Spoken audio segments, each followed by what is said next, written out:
because Toronto, I can't think of a better venue or better atmosphere for them to attempt to gain entry to Super League than here tonight in Leeds. And a lot of the Toronto players, as I say, they have experienced this Headingley atmosphere before, so they will know what to expect. The big match referee is Robert Hicks. He, of course, was in charge of the Challenge Cup final at Wembley last month, and I'm sure that he and the other officials will have eyes on the two big semi-finals that come in Super League next week, and then the grand final itself. We are underway here at Headingley, a vital 80 minutes in this remarkable story of the Toronto Wolfpack. Can they just go the extra yard, the extra mile here tonight? And there is the first mistake of the evening, and that is not the start that the Leeds Rhinos would have wanted. Well, Toronto will look to rattle you. Petteru making a right mess of this. You can see when he's getting up, he's fighting to break free, and as he's trying to shrug off the man who's going to get up and mark the play the ball, he loses the ball. That's a poor start really from Petteru. And it's not the start that Leeds wanted, but it is exactly the start that this Toronto Wolfpack side would have hoped and dreamt of. They are 10 metres away in the opening minute of the match, and they're in possession here with Wheeler, who tries to go down the left-hand side. He's pulled down by his opposite number, Liam Sutcliffe. Matty Russell is at dummy half. Back it comes to Corey Patterson. Patterson will drive the ball in once again. Leeds under pressure on their own line. They would be hoping to be up the other end of the field after picking up the kick-off. Jake Emmett drives it forward. They're underneath the shadow of those Leeds posts. And Besic is the dummy half. He fires the pass wide. Good ball as well. Oh, and a good tackle. It needed to be. It needed to be a good tackle. And Joel Moon, the retiring Joel Moon, was the man who made it. It's with Patterson again. He finds Wheeler. They're coming down this left-hand side once more. Couldn't get the ball back to the advancing Corey Patterson, who's appealing for a penalty from Robert Hicks. It doesn't come.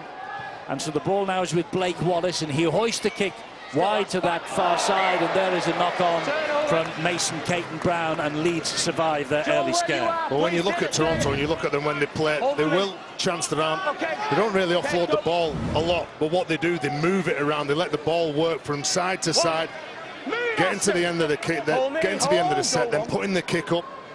They're a physical side as well. Like to hit you, like to intimidate you, really get under your skin. They really hit to Ashton Golding then as he tried to run this ball out of the defence. Here now is Petteru once again. Surely a much better play the ball this time from him. Yes, it is.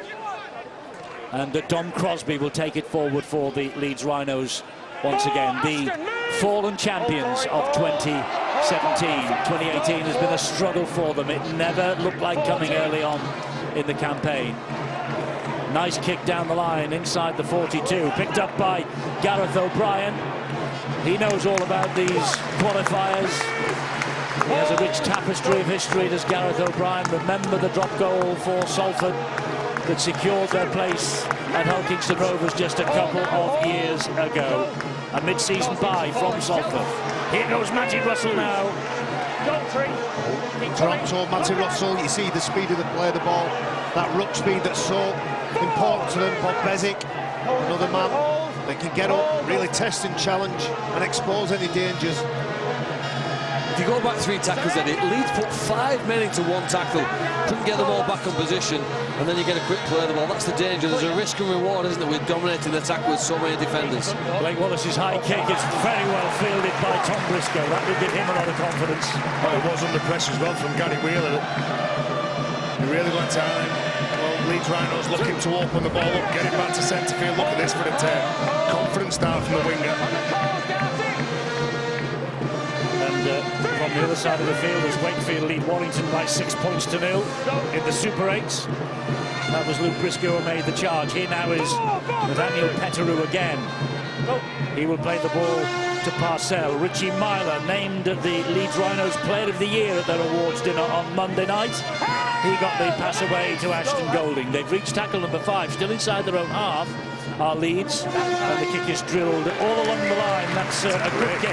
Well, that's good the kick from Myler. That's the second time he's chose to put it in Leeds. Her left, Toronto's right. He was looking for the sideline. The first chance he had to kick the ball, wants to keep the pace of the game and control the pace of the game. The Leeds Rhinos' favours. He's getting into his forwards here now, saying we need to restrict the momentum and territory.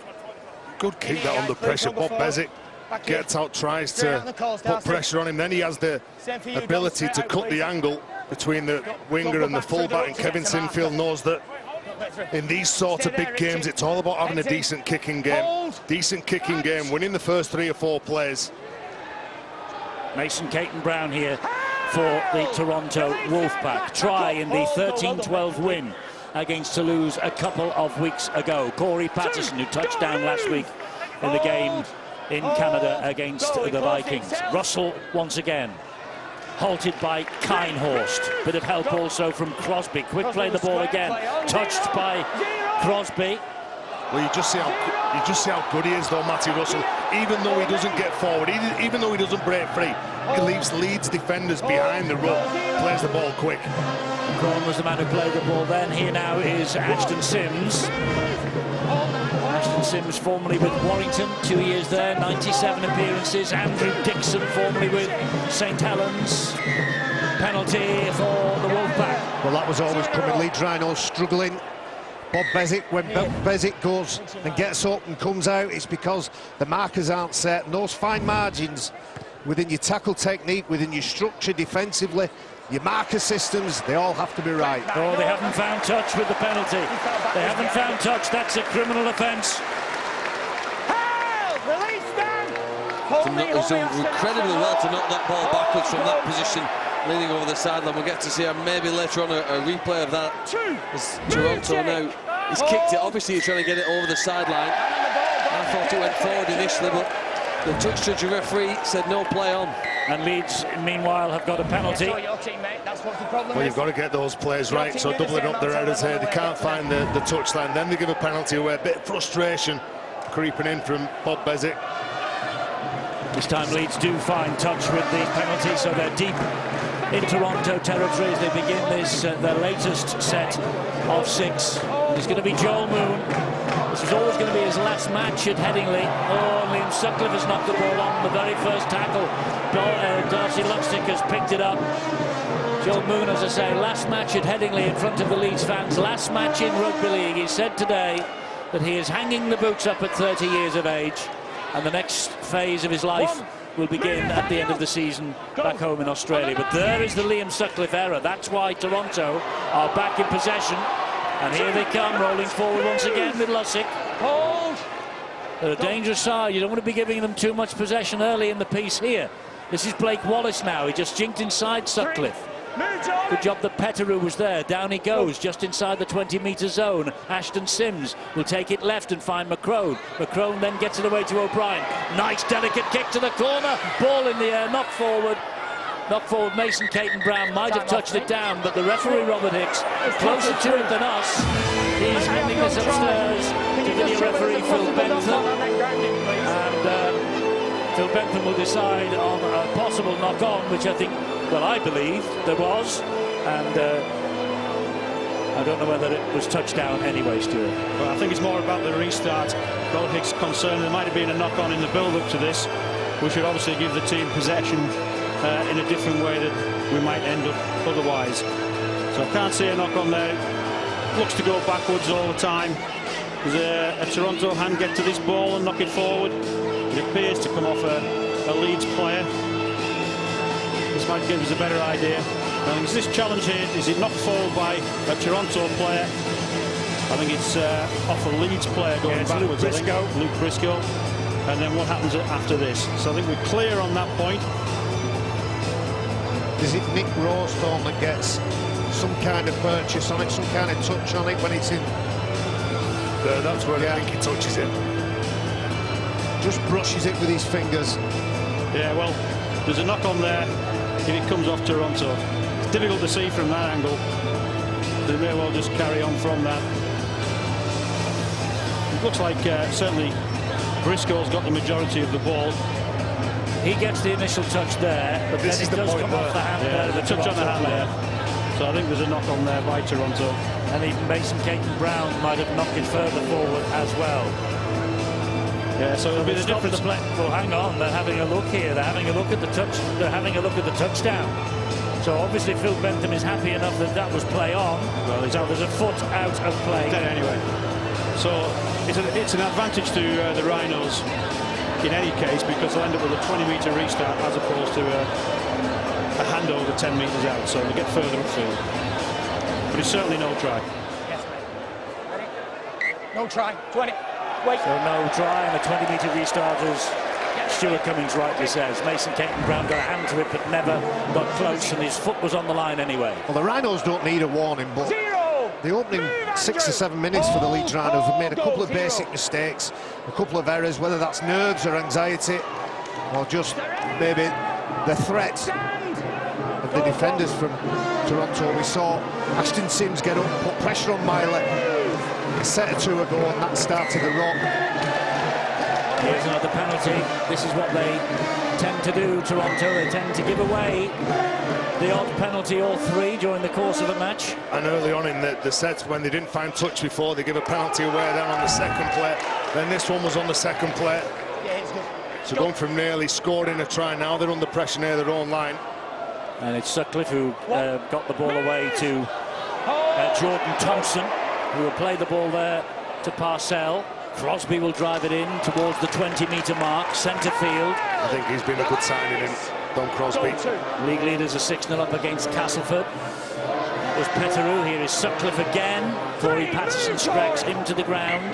He's not knocks the ball on as well. Yeah, well, Corey Patterson, when he gets all the Sutcliffe, he just manhandles him, and as he's taking him to the ground, he loses possession in good position. And you can see it's just physical, Patterson. You can see there, just drops it cleanly. We're responsive, guys. If I call the Both sides need to be patient in this game. They're going to have their opportunities. They've just got to play out the sets and just ride a couple of tough sets as well.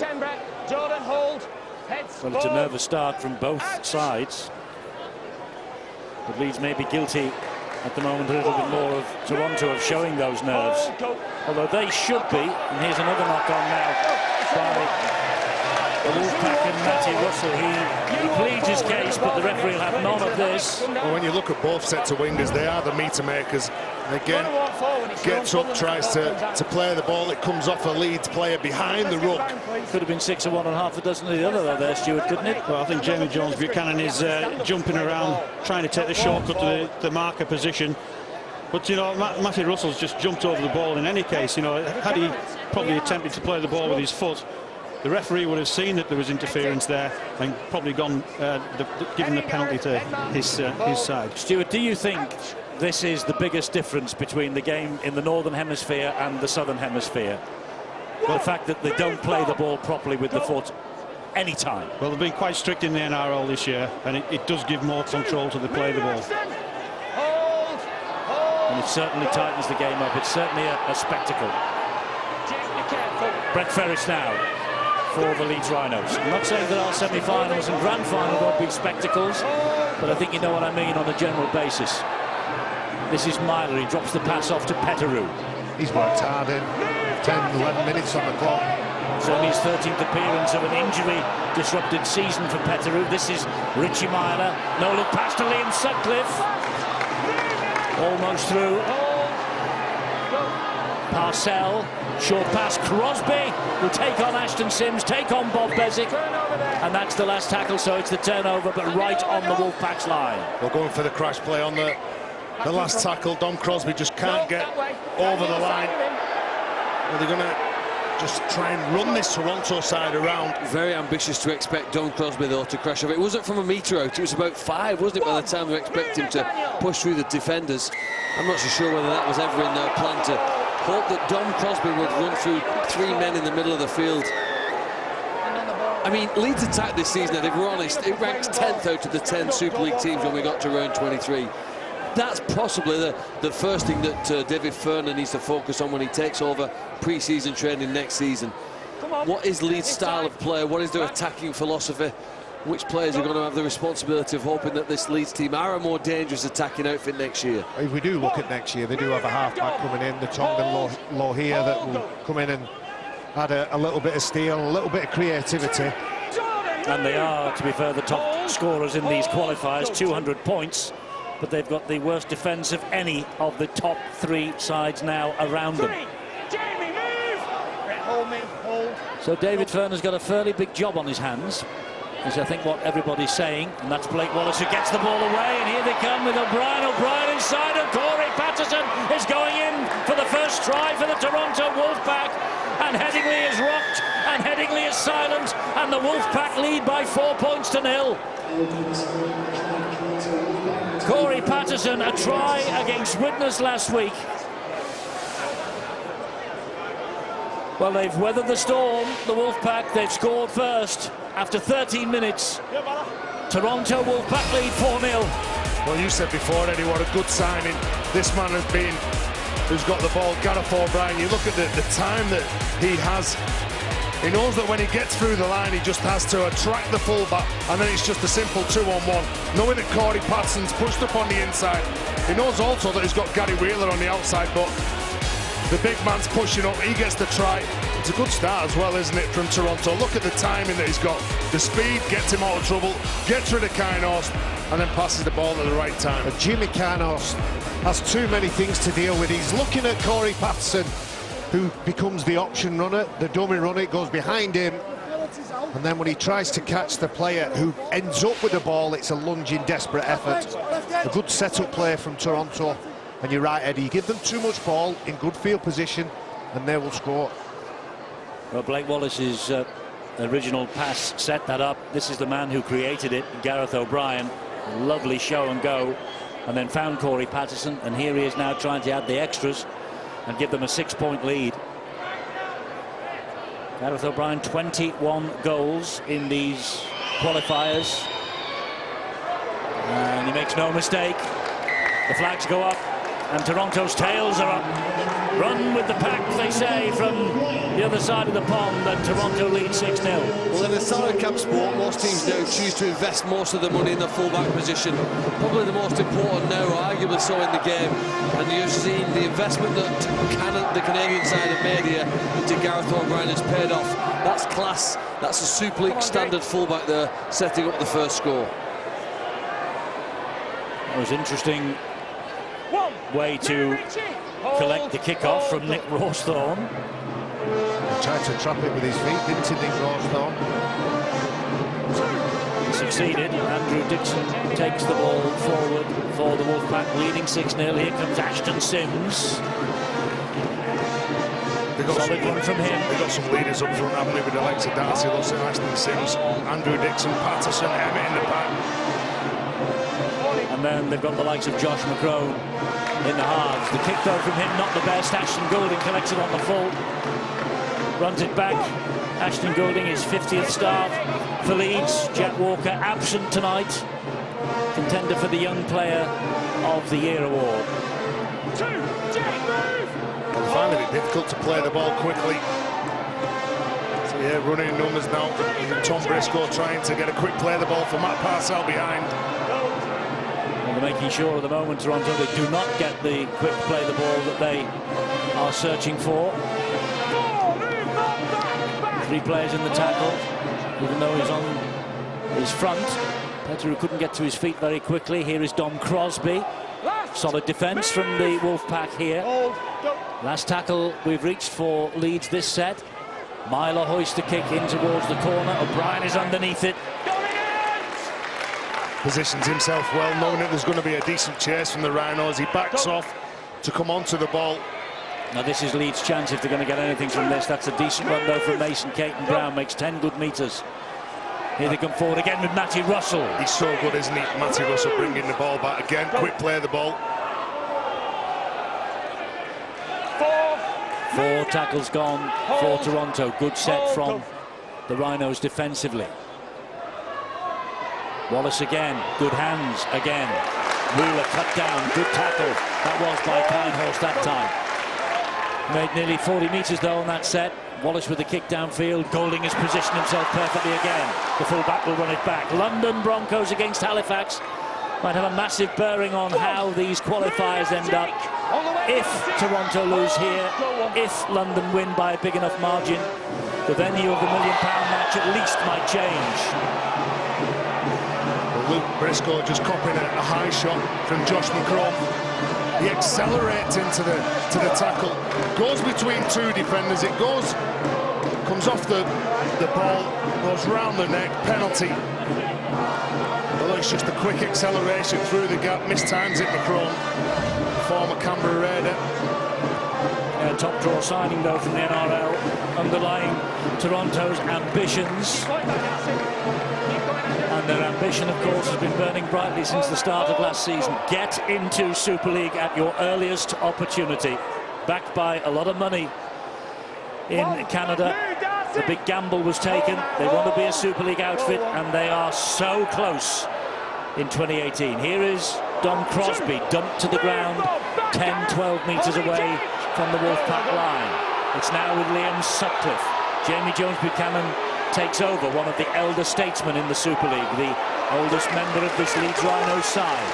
He gets them to within 3 metres. Good little run. That was Parcell who fed Sutcliffe again. He's a metre short. Disentangles himself from Corey Patterson. Parcell once more. Finds Myler. Into centre field it goes to Crosby. And that's the second time that Crosby has been asked to run at this defence. He's not managed to get through yet. Here's Myler. Gets the ball away to Ferris. Now it's Golding. Golding untidily finds Thompson. Thompson then. The ball is kicked through, looking for Tom Briscoe. And Briscoe will score. Well, we think he has. And Robert Hicks will want to check onside, offside at least. But they've got no try on the field. Can you also check the potential pullback? Well, they're checking offside and the potential pullback in the build-up to this. Yeah, well, 2 things for the video referee. I think it's where the ball being moved across the line with somebody pulled back as they go to chase. Well, I think he looks like he's onside on that point. I don't think there's anything wrong with the collision there, but you know, he did look onside from the kick. He's got to have both feet behind the ball. And on that shot that we've seen, it certainly looks like he did have both behind the ball. I don't think there's anything wrong with the collision before that. And I think he's onside. And if he grounds it correctly, I think this try will be awarded. There we are. This will be confirmed. Well, it was a no-try decision on the field from Robert Hicks and his officials. But it's been overturned by Phil Bentham. And Tom Briscoe gets his 5th try of these qualifiers. 18 times in England international, the last in 2013. Well, it's good finish from Tom Briscoe. He's a little bit all over the place, Leeds Rhinos here. An offload from Ferris, a scruffy offload from Golding, and the composure comes from Liam Sutcliffe. Playing at standoff, sees some space to his right, places that ball into the hole he wants the winger to run. And you mentioned the end of year presentation, Tom Briscoe, he came 3rd in that poll. And it's because when he's asked to do things like this, he has the level-headed approach to do it and do it right. Well, he might have come 3rd in the overall poll, but he was the Leeds supporters player of the year on Monday, was Tom Briscoe. That's his 18th try of the season. Can Sutcliffe add the extras? No, he can't. But Leeds are on the board, which will be important for them. They are trailing, though, 4 points to 6. Well, they dug themselves out of a massive hole here, haven't they, with that brilliant kick. A little bit of luck, really, for Tom Briscoe. Because up until that point, I think there had been moans and groans amongst the Leeds supporters. The last tackle there, they went wide to the left, came back to the right. Not the first occasion there where they've got a little confused, perhaps, unless it's just their ad-lib style on the last play. Well, Kevin Sinfield, a wonderful goal kicker, of course, in his time. And Liam Sutcliffe misses with his first attempt here tonight. 30 goals for the season for the qualifiers he's got. Now then, it's grand final time in Australia. And on Sunday morning at 9:30 on Sky Sports Arena, you can enjoy Sydney Roosters against the Melbourne Storm. Melbourne going for 2 in a row. It's on Sky Sports Arena on Sunday morning at 9:30. What a day it will be on Sunday. We've got that, and then we've got the Ryder Cup. What a day of sport on Sunday live on Sky Sports. Ryder Cup, of course, underway in Paris, in Europe, after a poor morning. Now leading 5-3 going into the second day. Fantastic event. And the grand final will be a fantastic event in Australia, believe me. Well, nice composure again from that man, Liam Sutcliffe. He's got all the skills, hasn't he? Can play in the halves, play in centre. Well, he played centre, but he played it in the World Club Challenge, did it, against the Melbourne Storm back at the start of this season. Got number 4 on his back. He went down under the league. That's his proper position, centre. Let's not forget as well, a couple of years ago when Kevin Sinfield was at the club, that man, Kevin Sinfield, was dropped for Liam Sutcliffe. He's moved around all over. He's played at 6, he's played at full-back, he's played in the second row. Loose forward for me, I think. From the minute I saw him as a kid playing his junior rugby league, I've always thought he'd make a good right centre, but he's having to do what his coach and his team needs. What a contrast as well, by the way, for the two champions of the respective hemispheres. Leeds went down to Australia to take on Melbourne Storm. They lost. Leeds, of course, now in these qualifiers. Melbourne, they're defending their crown against the Roosters this weekend. I wonder when they look back on 2018, whether Leeds will regret the decision to go down under and play the World Club Challenge. I'm not sure the World Club Challenge was the start of the problems and the issues. It was a game that they were honoured and privileged to be part of. I know that. It's probably moments like this, a little bit of indiscipline, things that they need to work on, and handing opportunities to their opposition. I've said a few times, Toronto are too good to keep inviting them to look at your line. And with Gareth O'Brien in your lineup, what would you do if you get a penalty some 36, 37 metres away from the post in centre field? Obviously, you have a shot at goal. Well, he just steps up, doesn't he? Takes control, Gareth O'Brien. It's a big indicator to what happens in this Toronto side, and Paul Rowley knows that when he got his signature midway through the season, he knew exactly what he was getting. He was getting played with an awful lot of skill, a good kicking game, and a player that really does just set all his teammates' nerves at ease. Well, 22 appearances, 12 tries. His drop goal won the match against Toulouse, 13-12. He missed 3 kicks that night, though, or that day, though. And here he is now with his second attempt at Headingley, and he finds the mark. Not a problem. 8-4. There's only a couple of them, but they're happy enough, and the Canadian flag is flying. Well, they've come to support the side, and so far, the opening 23 minutes, they've not been bad, have they? Quite content and quite happy to work the ball up the field and then let the likes of Wallace, McCrone, O'Brien take control. Mason Caton-Brown is underneath the kick-off for Toronto Wolfpack. Jordan Thompson in very quickly. St Helens, the only team in the semi-finals next weekend who are leading against one of the other semi-finalists, Wigan trailing and Warrington trailing in the matches that they're playing tonight. Of course, those matches matter naught. It all depends on next Thursday and Friday in the Betfred Super League semi-finals. 2 of those 4 will be off to Old Trafford 2 weeks tomorrow for the grand final. Bezic gets the ball away to Ashton Sims. Solid enough run from him, but he's brought down. And he wasn't happy with the challenge either. And Blake Wallace will just dump the ball into touch on this near side. That's a good set from Toronto. There were some strong carries, there was some strong defence. Ashton Sims was sat on his backside from Jordan Thompson, but he gets up, plays the ball. And because in his efforts to get up, play the ball, it gives Wallace something to go off the back of. There was Ashton Sims. He topped the Super League with Warrington in 2016. He played in both the major finals that year. Vast experience too from the NRL. He's still chattering away in the front row, unhappy with the collision from Leeds Rhinos, and seems to want to challenge everybody. Well, Leeds need a bit of an uplift, don't they? They're behind on the scoreboard, perhaps they're behind in many other stats to indicate the game, and that might change because they're just about to bring on one of the best players. Adam Cuthbertson, number 8, enters the field. They did the same last week, came on about this point in the match, and with him and Dwyer on the field, they looked a very dangerous team. Here's another penalty that goes against the Wolfpack. It's 4 penalties to 3 in Leeds' favour now.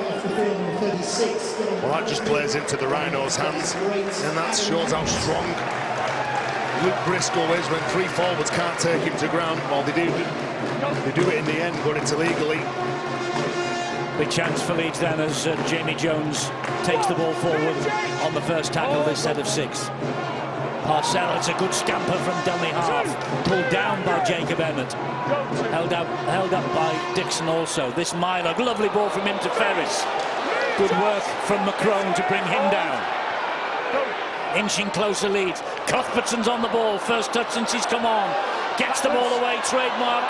Oh, and Ashton Goulding did so well then. He picked the pocket of Dixon. He holds on to the ball, retains possession for the Leeds Rhinos. This is Myler. They come wide here to Joel Mood.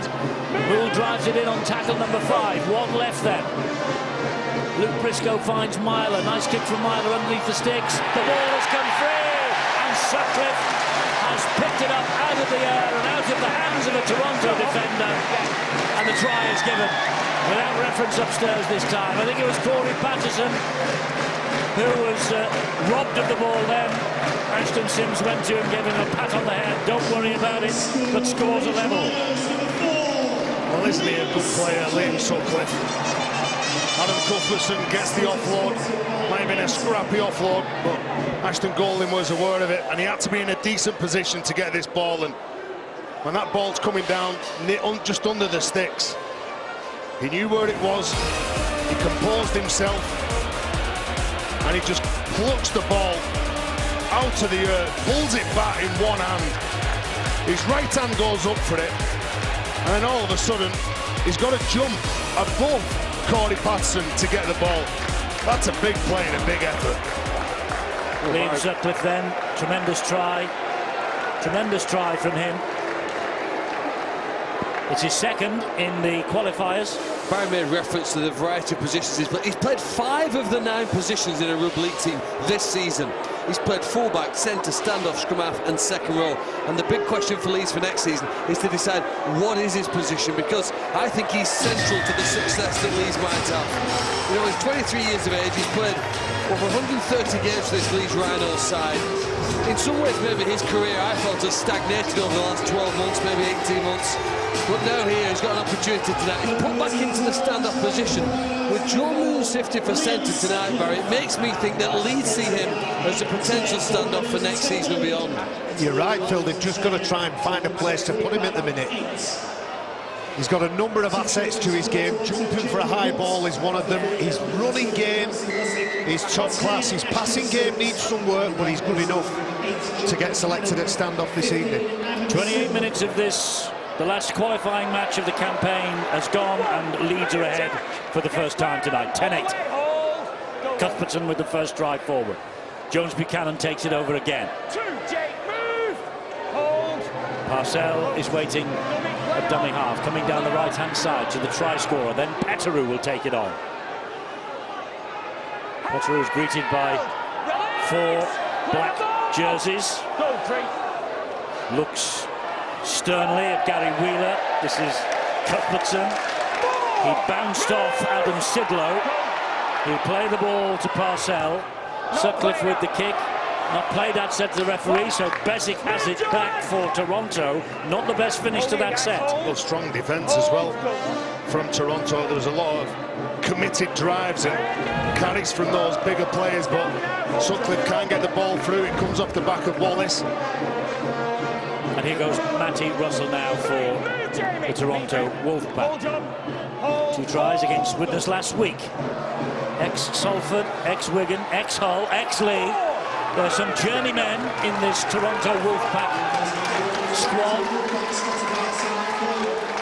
And this is Andy Ackers, his debut year with the Wolfpack. McCrone, it's a nice kick. An invitation for Dixon to chase. Ashton Goulding, though, picks it up for Leeds in defence. He gets as far as Buchanan, who seemed to have hold of his head. Well, as Leeds are trying to work their way away from the line, I go a little bit further than Phil's comments about Brad Dwight. I think he changed the game last week in Leeds' favour.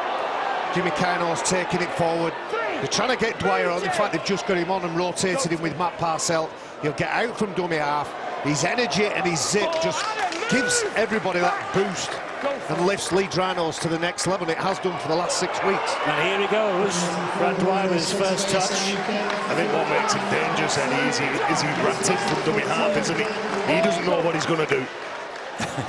He made his 150th career appearance at Halifax last Sunday. And that ball is kicked into touch by Richard Myler. Well, Richie Myler, not only can he set some tries up, he's got a decent kicking game, hasn't he? He's come up with 23 try assists this year, and he's got a real good relationship with Liam Sutcliffe. And now you throw on Brad Dwyer, and all of a sudden all the ruck players start speeding up. They look to get the defence going backwards. Binding. Front row bind, please. Well, it's head and feet at this scrum, 10 metres from their own line to the Toronto Wolfpack. What a night for 2-year-old Toronto. It's their first visit to this iconic stadium.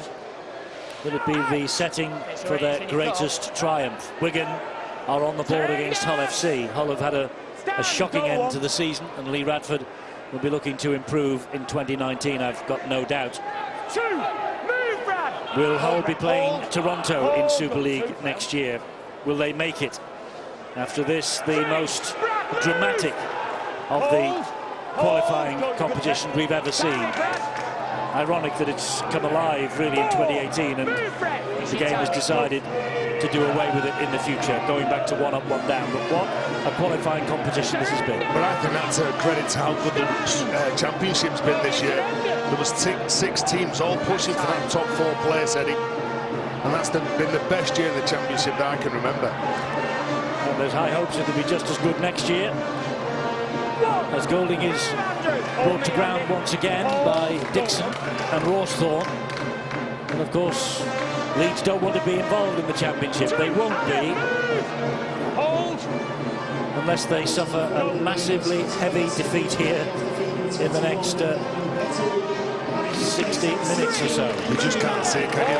The biggest winning margin in these qualifiers that Toronto won by is 14 points, and that was in round 1 against Halifax. You can't see a big win if they go on to beat Leeds by a big score. Sutcliffe saw a little hole in the defence and went for it. Quickly closed, though, by Wheeler. Here is Myler. Myler, game management again from the Leeds Player of the Year. Well, that's it, the game control. Positions himself normally on the left-hand side. He's flashed around the back of the run. On the last play, quite happy just to kick the ball off the field, knowing that there's less than 8 minutes to go before they go into the changing rooms. Listen to the words Kevin Sinfield. That's why I let it go. He'll give him the direction of what he wants in the second half, along with James Laws. Let's get bound. Yes, Kevin Sinfield in place, because Leeds made the mid-season coaching change for the first time in 17 years. When Brian McDermott went, it seemed harsh at the time to those of us looking at this club from the outside, the 4-time grand final winning coach. There was no sign of it earlier on. It's been pinched. Oh, There's the culprit. Jack Buchanan, they couldn't take him to ground. He kept his legs pumping. And then you can see Brett Ferris just had a little hand, little tug in that play. Keep coming. Here's good. He certainly seemed to have that, but when you see it from the other side, it looked as though the ball came out because of a loose carry, but Toronto won't be concerned about that. And they're in possession here again with Adam Sidlow, who will play the ball here. And Wallace, good tackle by Dwyer, helped out by Golding.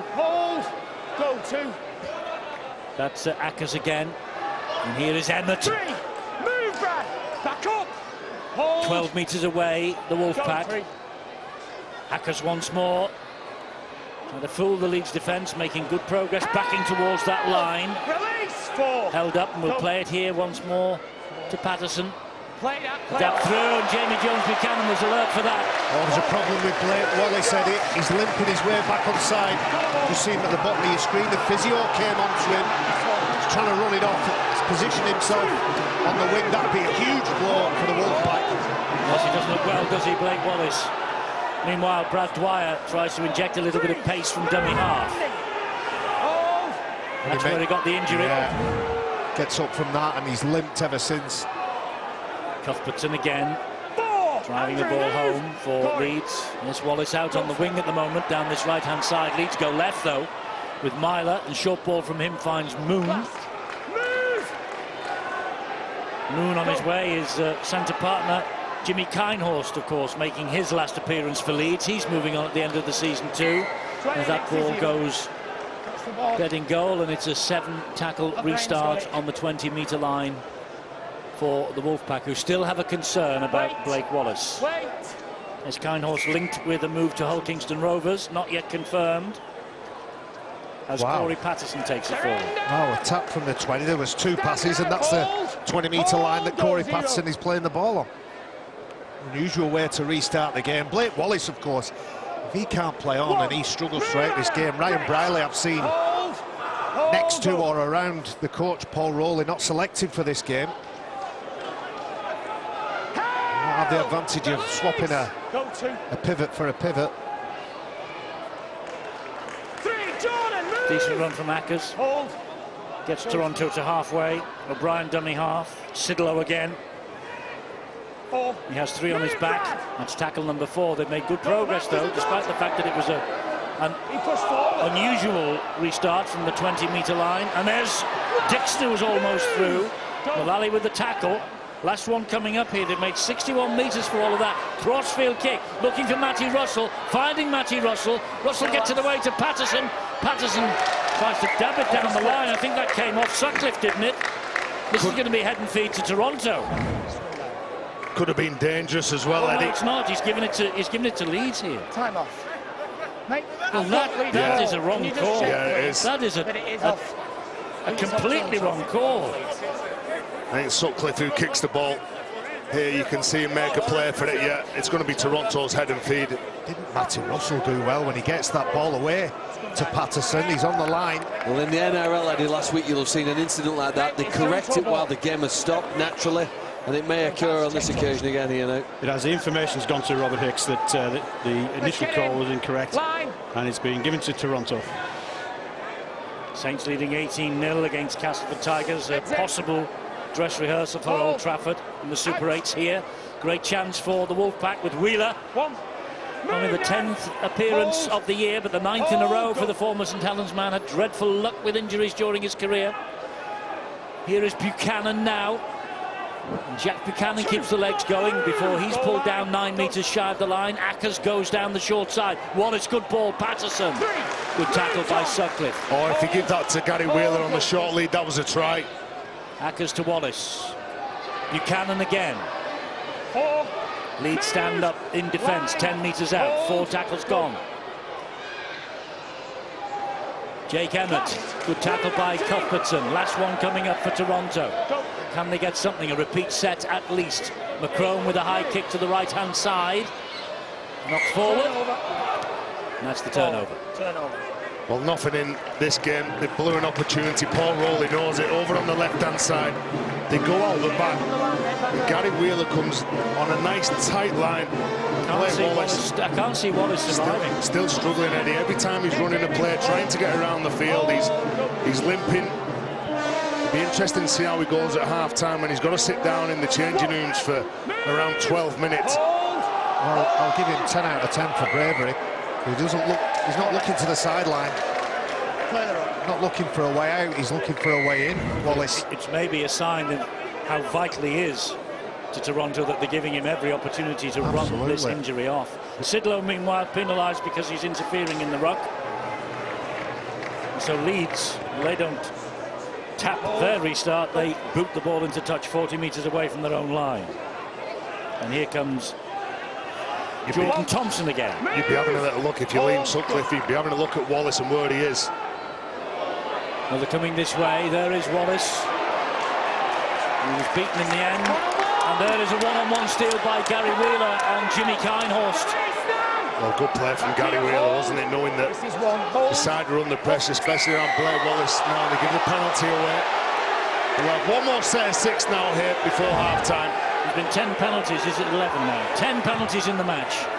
Eddie, and this is when Toronto are dangerous, when they're playing the ball and they're trying to play the set out quick because they are short on time before they get to half-time. Move, hold it. They're not a conservative side, so let's see what this set gives you. They've got about 40 seconds to try and conjure something up as O'Brien feeds it wide to the right-hand side and Nick Rawsthorne in for Chase Stanley tonight as Caton Brown takes it on again. 3. Move.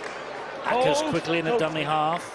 Into the last half minute of the first half. Ackers with a little dummy. Adam, move. Well, if nothing else, they might have a bash at a one-pointer. But maybe not, because it's with Sidlow. And he then finds Buchanan. And Jack Buchanan gets through a hole. Gets it away. Here's Sidlow again. He keeps this ball alive. And it's McCrone. And McCrone gets it wide. And it's a try over on the far side for Nick Rawsthorne. Right on the stroke of half-time. To Toronto Wolfpack take the lead again. Nick Rawsthorne, 23 years of age on Sunday. In for Chase Stanley. He missed last week. A career best try-scoring year for him. And they never say never, this lot. Good work from Gary Wheeler. I said, Eddie, that they're a dangerous side. Time running out, just under a minute to go before the whistle blows for half-time. Adam Sidlow, big, powerful man, gets an offload. Goes through the line. Buchanan, offload. Again, Adam Sidlow, offload. And McCrone all the time in the world just to suck in Luke Thompson. Big, powerful player, Adam Sidlow. Buchanan, again Sidlow not switching off. Looks to get the ball free, and that's when they're dangerous. They're a team that take the chances. And that's a big score for them just before half-time. Well, Toronto ahead by 2 points, and the conversion to come from Gareth O'Brien. Been a really interesting first half from them. And can O'Brien give them a 4-point advantage to take with them into the dressing rooms at half-time? It's on its way, and it's just pulled in front of the post. Paul Rowley, though, will be well pleased with what he has seen. Not so sure about the version of events as far as Kevin Sinfield is concerned. He wanted to end this year at Headingley on a high. Patterson gave Toronto the lead. Briscoe got Leeds up and running 5 minutes later. O'Brien's penalty goal made it 8-4 to the Wolfpack. Sutcliffe's trying goal edged Leeds ahead for the first time on 26 minutes. And right on the bell at the end of the first half, Nick Rawsthorne got over in the corner, and that's why the Toronto Wolfpack lead by 12 points to 10 at half-time.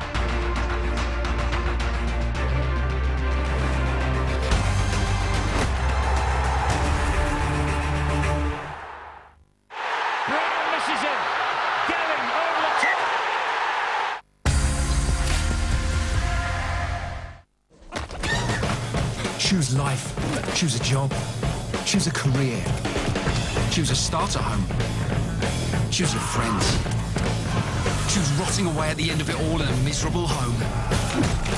Choose your future, choose life. Assassin's Creed Odyssey. Out October 5th. Pre-order the Omega edition only at Game. Don't miss our best offer for superfast broadband at just £25 a month for 18 months, including line rental. And there's no activation fee for existing Sky TV customers. Plus, it's super fast, super reliable, and will never slow you down.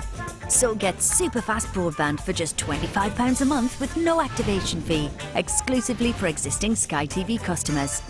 Search Sky Broadband. Pre-order Disney Pixar's Incredibles 2 in Sky Store. Haribo Super Mix. The jelly mouth is super stretchy. It's super squishy, and I love squishy stuff. And when you eat it, wow, are you relaxed? No, I ate the milk one. It's smooth like a dolphin. Even though I've never touched a dolphin, this is as squishy as a fat pom-pom.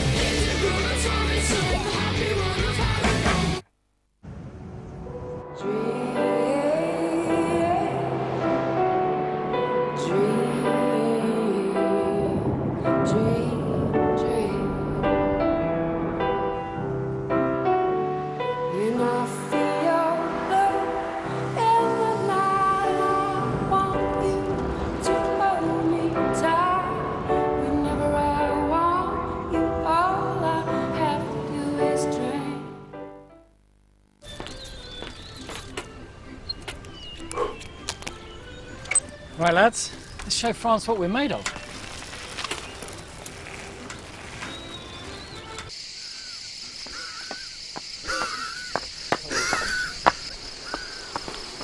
Bonjour. Sometimes a taste is all you need. Like the deliciously rich French stack from McDonald's with creamy garlic mayo and a garlic bun. You've exceeded my expectations in terms of technical execution, but your communication skills are sorely lacking. That has to change if you want to stay here. Things might be more difficult for you now. Glassman's not around. I don't know how I feel. He's facing death, Sean. I am damn smart, and I am a damn good surgeon. And if I can't be those things, then I don't know who I'd be. You'd be my friend. The brand new season of The Good Doctor starts Tuesday the 9th of October at 9 on Sky Witness. And if you've missed out on the first series, we have the cure. Season 1 of The Good Doctor is available now with Sky box sets. The race to Old Trafford is on in the Super League semi-finals, starting with St Helens against Warrington, live on Sky Sports Arena. That was an absolute wicked kick, that.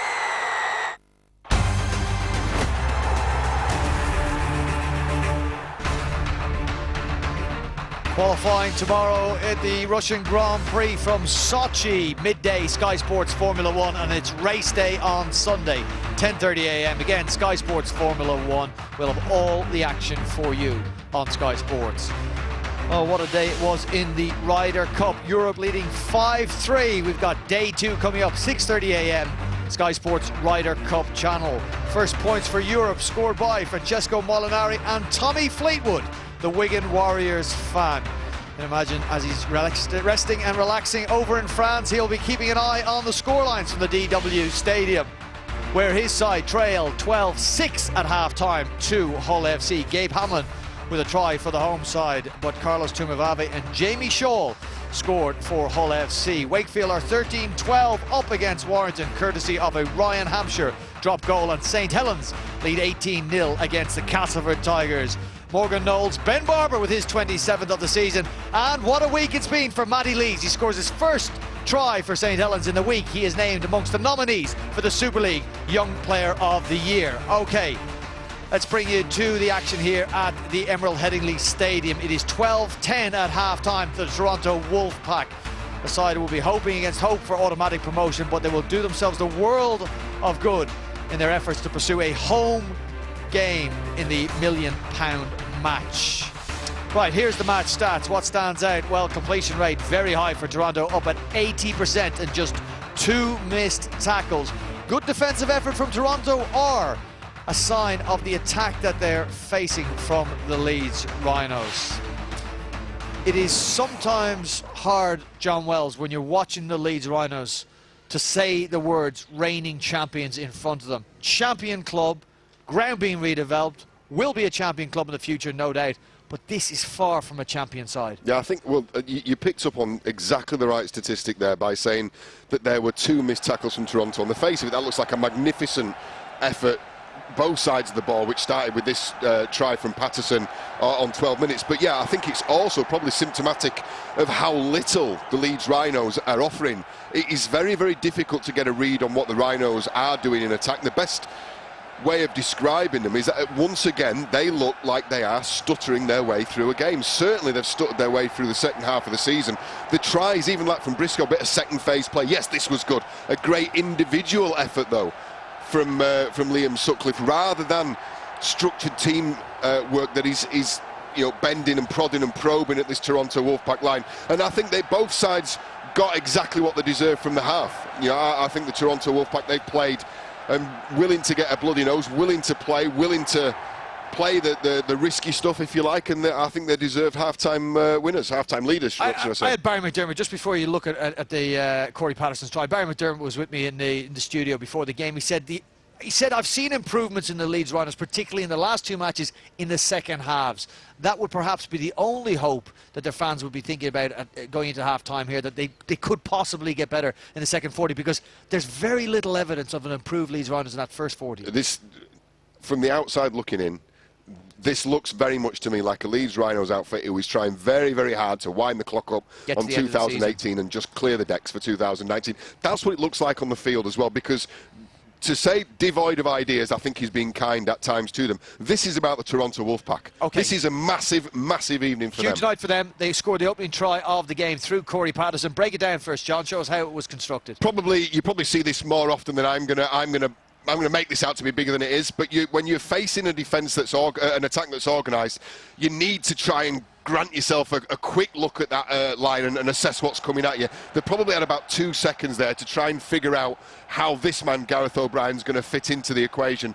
This is the pictures that we saw, or the angle we saw on the TV cameras when the try was being scored. It looks like a straight miss, doesn't it, from Jimmy Kynhorst back on the inside to Patterson. But as we'll take a look from a different angle, you can perhaps see a little bit more in the build-up to this one. Again, they know they're short on this side, but they don't really know what they're looking at. This is the man, this is the key man in the equation. There's a late retreater who's going to join the Leeds Rhinos line there. And because you've got sorry, I need to put 50p in the meter there. We've got an issue with the screen. Right, basically, my point is that you have a very well hidden and very well briefed fullback who is a natural ball player.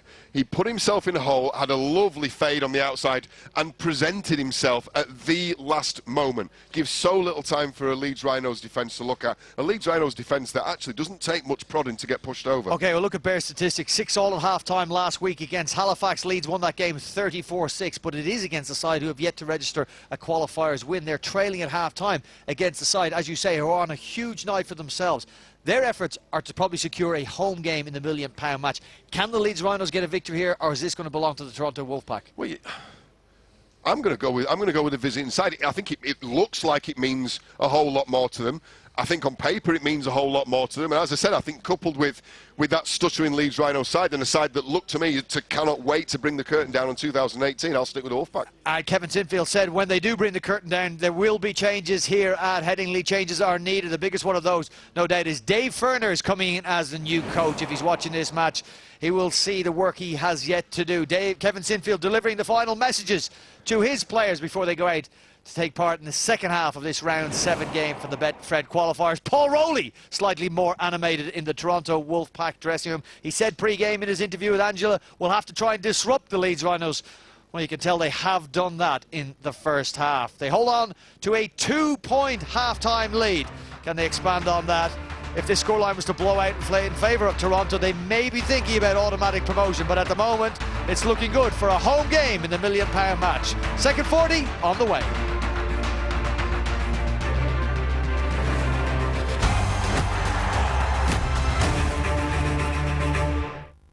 Big chase on him, Luke Gay with a drop goal! He has kicked it! Meet the new Galaxy Note 9 that's got more power than you need. Great for moments like this. So you've got more battery when you need it most. And meet the new S Pen. Perfect for that group shot. And who needs a terabyte of storage? We got it? No. He does. The new Galaxy Note 9. It's got more power than you need until you need it.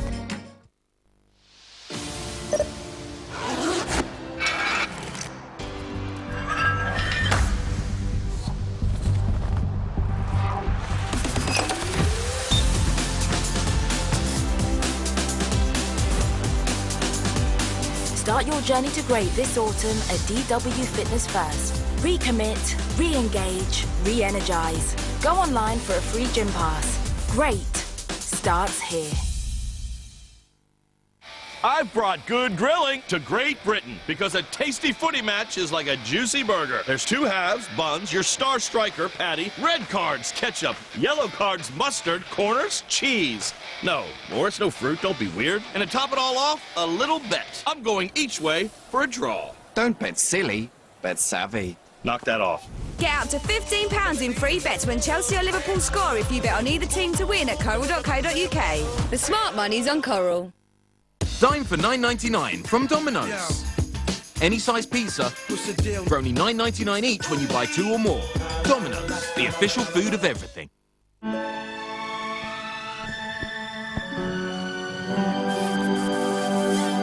any 4 promotional packs and get a Sky Storm movie. To take this world by storm, first, you gotta earn respect. So, shout out to the top boys who say, hold my drink and watch this. And mad love to the dudes who do their own stunts. Because every man has gold in them. Start your journey to great at DW Fitness First. Go online for a free gym pass. Great starts here.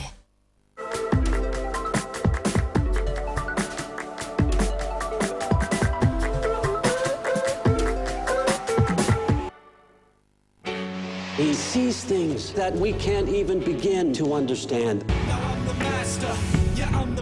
Lee said you're the best in town. Just sit tight. I'm on it. He has almost perfect recall. He saved his life. Are you a genius or something? I do have an IQ of 187 and can read 20,000 words per minute. Yes, I'm a genius.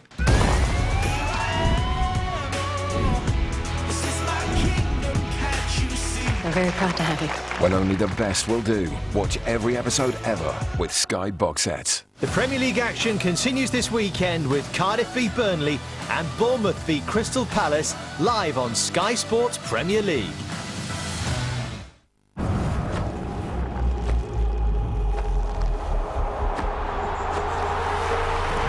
It's a fabulous ball from Mo Salah. Them perhaps weave a little bit of magic.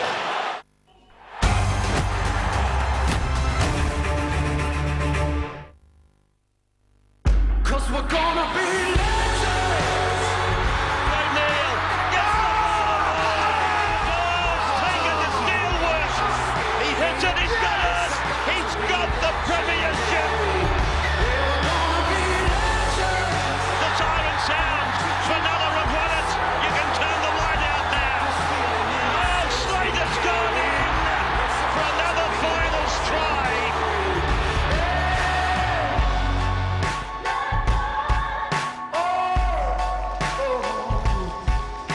Yes, the NRL Grand Final is back on Sky Sports in 2018. They're a couple of weeks ahead of us. Down under, it is on Sunday, and it's the Sydney Roosters against the Melbourne Storm. It all starts at 9:30 in the morning, and it's live on Sky Sports Arena. Here we are now in the Betfred Super 8 qualifiers. Leeds Rhinos 10, Toronto Wolfpack 12 is the scoreline at half-time. 2 tries apiece. It's the goal kicking of Gareth O'Brien at the moment that separates these two sides. We came into this match, Toronto, wanting to do better than when they faced Warrington in the Challenge Cup in May. Andrew Dixon was sent off. 3 others players were sin-bin. They lost 10 points to 66, a record defeat. Tonight here at Emerald Headingley, history beckons. This fledgling club in the world of rugby league. And by the looks of things, the people who are here from Toronto are having the time of their lives. Not so Kevin Sinfield. And while you were listening to John and Brian during the half-time break, Ryan Hall was taking a well-deserved standing ovation from everybody here at Headingley. His Leeds career is over. He heads off to the Sydney Roosters in the NRL in 2019. Of course, badly injured at the moment. He has a lot of recuperation to get going on. And he leaves with the very best wishes of everybody here at Headingley. It has been a remarkable career in the Super League for Ryan Hall. And he did say, actually, once his odyssey in Australia is over, you never know, he may be back here playing at Headingley again, and that got the biggest cheer of the night. Phenomenal player, legend of a bloke. Sure, Kevin Sinfield's going to be hoping that his side can put in a second-half performance like they did last week against Halifax when they scored 28 points without reply. And in that final minute in the first half, showing what this Toronto side are all about when they're not nervous, they throw the ball around, they'll score some brilliant tries, and the belief that they've got from that first half performance, I'm sure Paul Roll is hoping that he takes it into the second half. They're big, they're strong, they're skillful, and Leeds Rhinos will be the team that will be under pressure in the second half. Toronto on the cusp of 10 points from 7. Salford have got that total, they are in Super League next year. Kevin Sinfield knows if Toronto get 10 points, they will join Leeds on 10 points. They will probably gain automatic promotion, but it all depends how Hull Kingston Rovers do at the weekend and how London do at the weekend as to where we will be for the £1 million game next weekend. It is going right down to the wire in 2018, and it's Toronto who have first use of the ball at the start of this second half. 40 minutes, Terry, 40 minutes, and history will be on their side. The forwards have got a big job on here. Get that midfield dominance. We talked about all the skill, the craft that they've got in the spine. And I'm sure that Leeds Rhinos are going to come out and show some intent defence. Well, look, nice and easy again. Corey Patterson lands on his front, gets behind to play the ball. Well, when you think Leeds began the defence of their title this year with just 2 defeats in their first 9 matches in Super League, it is hard to see where it all went wrong. But they'll be back next year, and remember when they were last in the qualifiers, they bounced back and they were champions. And they won it the year after, that's right. Gareth O'Brien, and particularly the way that Gareth O'Brien, Macron, Wallace have ended the sets for Toronto Wolfpack. I think that's been the main difference. When Leeds have had a look at the line, the 2 tries that they've scored, off kicks, a little bit lucky, unorganised is the cruelest way of putting it. Ad hoc would be the best way of putting it. Somebody needs to step up. A lot of pressure on Sutcliffe, Myler. Take control, take charge. If not, I agree with Wellesley. Wellesley's sentiments at half-time. This is all about Toronto Wolfpack. Just looking around the Toronto Wolfpack lineup, and Blake Wallace is still out there, so they've done some good work on him. Saints 26 up. Warrington, they're leading now at Wakefield. And so 2 of the 4 semi-finalists are ahead. Well, they've done some good work on Wallace, but his right foot's heavily strapped, isn't it? And he's still limping. And when you think about it, they're obviously putting all the eggs in the one basket as far as he is concerned tonight. They're out for the win. They don't want to be involved in that £1 million match. They don't want to be involved in that pressure cooker. Well, if they are, they might be without Blake Wallace. But I wonder how he is. I wonder what his situation is. Let's go to the sideline. Angela Powers has got news. I'll tell you about Toronto in a second, but I'll just start with Kevin Sinfield because it's a very, very short message from him. We have got to lift intensity, full stop. That is it, the full message. Well, you saw that Toronto came out a bit late. That's because Paul Rowley had an awful lot more to say. For him, it's all about the last plays in defence and in attack, especially when it comes to their decision-making, especially in the kick as well. So you need to time those better and pick their moments better as well. Those last plays are really, really important. I asked him about Wallace as well, and he says, well, he's staying on there. So the fella's either brave or, well, brave. You see his ankle. Yeah, heavily strapped. He stays out for the time being, but he is limping heavily with the strapped ankle as well. There he is. But he's so important to this side, and he's got the ball right now. And suddenly he's got a spring in his step.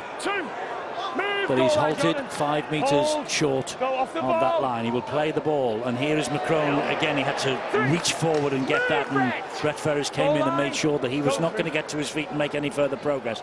This is Emmett now, fed by Ackers, so close again to this Leeds Rhinos line. 4 gone, 2 remaining in this set. Oh, and he tried to fool them all there from dummy half, but that's good defence from Leeds underneath their own posts. Held up, says referee Robert Hicks. They'll take it back 10 metres, and it'll be tackle number 5, so last one on the way in this set for the Wolfpack. Powerful player, Andy Ackers, scored 13 tries this year, looking for his 14th. Here's Sidlow. There's Wallace, dabs it towards the in-goal area. Too long, too strong. Corey Patterson couldn't get to it. 7 tackle restart for the Leeds Rhinos. I must say, Headingley is quite quiet at the moment. I just think that the fans will always hear in the south stand trying to inspire their side, trying to even get a penalty off the referee Robert Hicks. They know they're in a game here. You can see that their attitude in defence there with likes of Gary Wheeler and Matty Russell. As soon as they get older, the Leeds Rhinos players, they're looking to drive them backwards. Well, the message is coming out of the Toronto camp all week of that they've been up for it, and they have certainly shown that. I think getting to half-time slightly ahead will inspire them even further. This will become one of the most difficult 40 minutes that Leeds have to play this season. And They've had some testing times in 2018, that is for sure. The runaway leaders of the championship are giving them a real examination here, as Jones Buchanan gets the pass from Dwyer and then tips it infield to Moon. Moon who finds Sutcliffe. That's touched by Mason Caton-Brown. Referee will blow the whistle, bring it back for the knock-on. It looked unorganised again. Jamie Jones Buchanan ends up with the ball after Brad Dwyer jumps out. It comes all the way over to the other side. And you can see what he's trying to do, Liam Sutcliffe. He's trying to put his winger away. But Mason Caton-Brown snatches that ball, touches it. It's head and feed to the Leeds Rhinos. Let's get in. David Ferner on his way over here, 2019. Closer, mate, I think the boys have said already tonight he's got quite a job on his hands to rebuild the confidence as much as rebuild the side. Come on, guys, let's get in. Coming with a different attitude as well. As I said before, like, hold. new pair of eyes. They'll be looking at how he can change things and the techniques that he's got. He's certainly a hard taskmaster, knowing that, because I've played with him, know how professional he is. This is Brett Ferris. I imagine he'll be watching the DVDs of all of these matches that Leeds have played in these qualifiers, and earlier on in the piece in the Super League season as well, as Brad Dwyer has a scamper away. That's a good ball back on the inside to Ash Golding. Excellent work from Andy Ackers, though. Stayed alive. Dwyer again to Myler. Myler will find Moon. Moon gives it to Ferris. Ferris out the back door to Moon. He dumps the ball down to Sutcliffe brilliantly, and Sutcliffe gets to within half a metre of the line before he is cut to the ground. And Dwyer waits at dummy half, fires the pass to Moon. Moon then short it goes to Crosby. Back on the field, start of the second half. Scratch to the floor, that's the turnover. Well, that's the second time he's been caught on the last play, driving the ball in, but there's been a positional change as well in this game. Looks like Joel Moon has been playing the start of this game at 6. Liam Sutcliffe looked like he'd moved out wide to the centre position.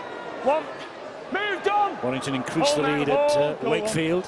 13-24 now, Warrington leading. Here, Toronto 12-10 up against the fallen Rhinos, the former champions of the Betfred Super League. Oh, and Brad Dwyer having a word with Robert Hicks that the referee didn't quite like, so he's marched 10 metres further back.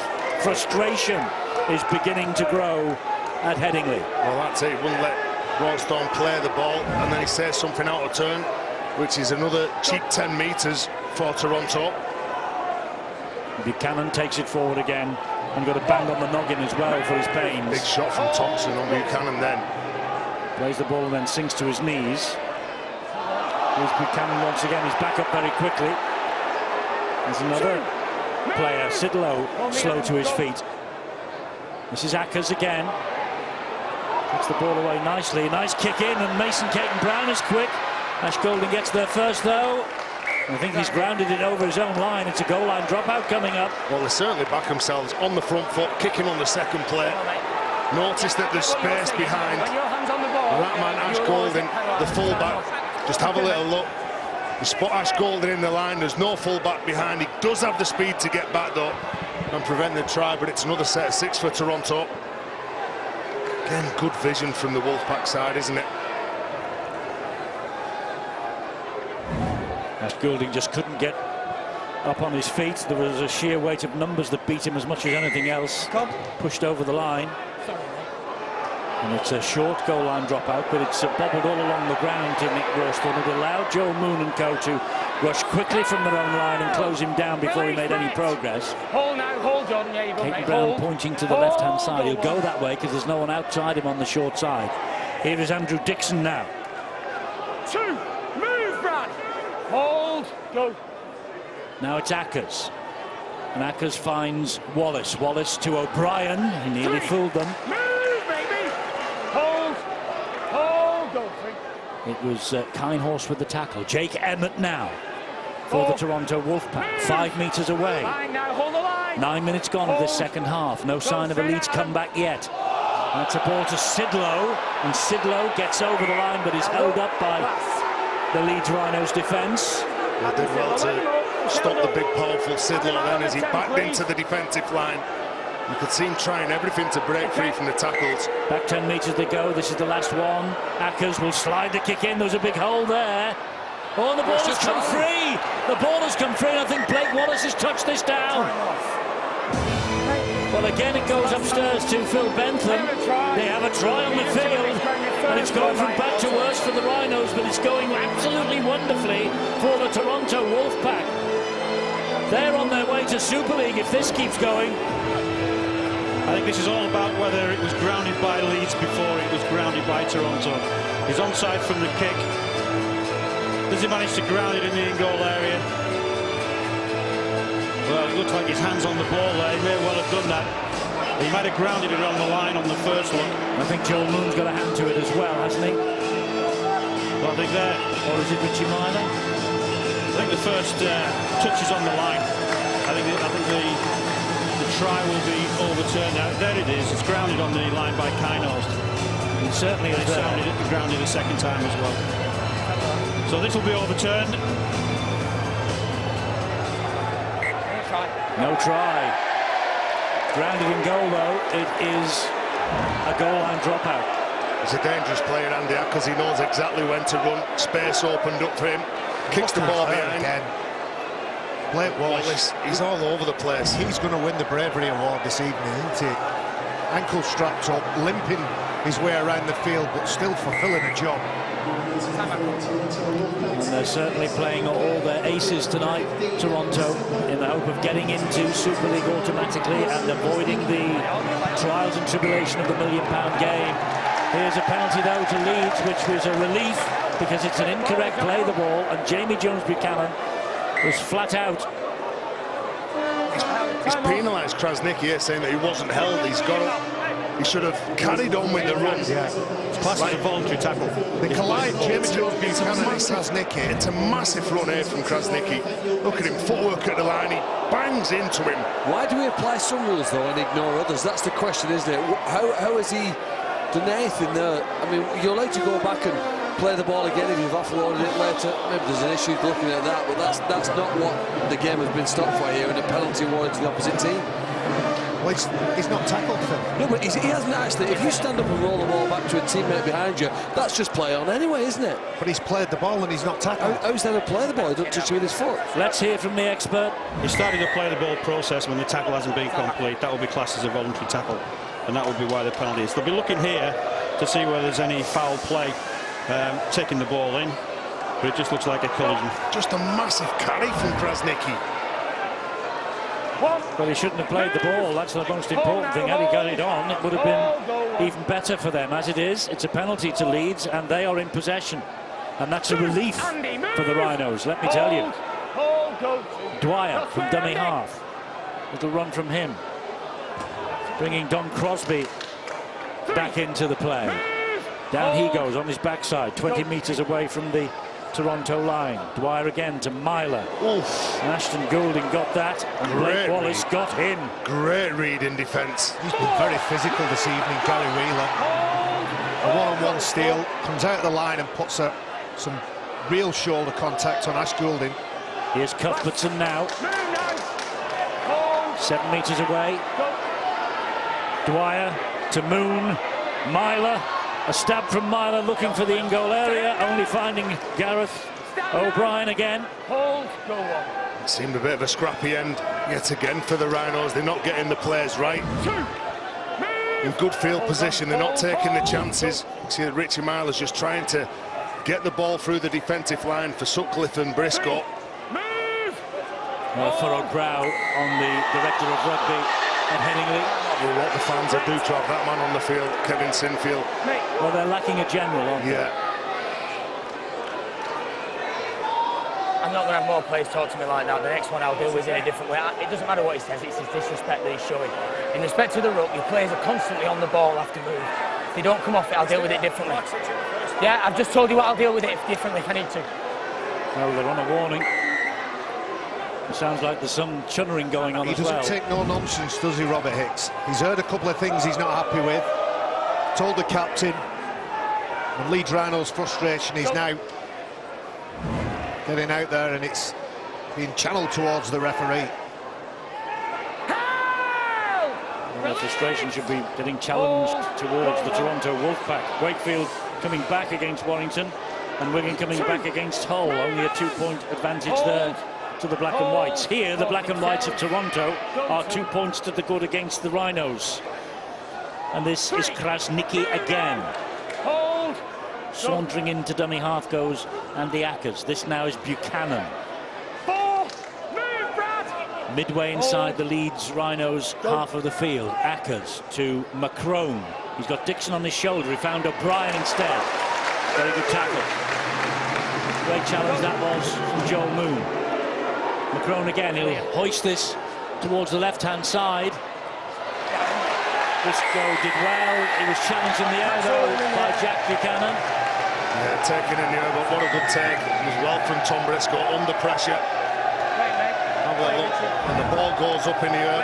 He jumps for it. Corey Patterson just with a tug on his shoulder before he touches down, trying to push him over the try line to force another set of 6, but good take from Briscoe. It was a good take under pressure, and a relieving penalty for Leeds.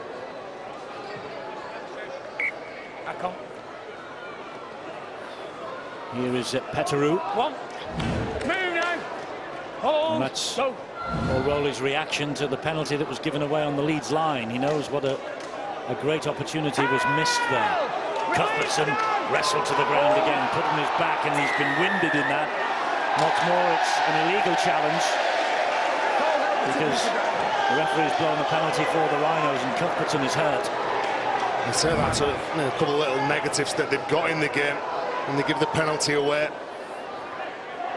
And they do have the habit of chuntering in the ear of the referee. Remember at Warrington, it's when 3 men sinned him that day at the Challenge Cup. It's when and where they give the penalties as well, Eddie. Toronto, they are a big physical side, but it's the little daft penalties that frustrate you. But that's what's been good for them in the opening 50-odd minutes. They've got into the faces of Leeds Rhinos.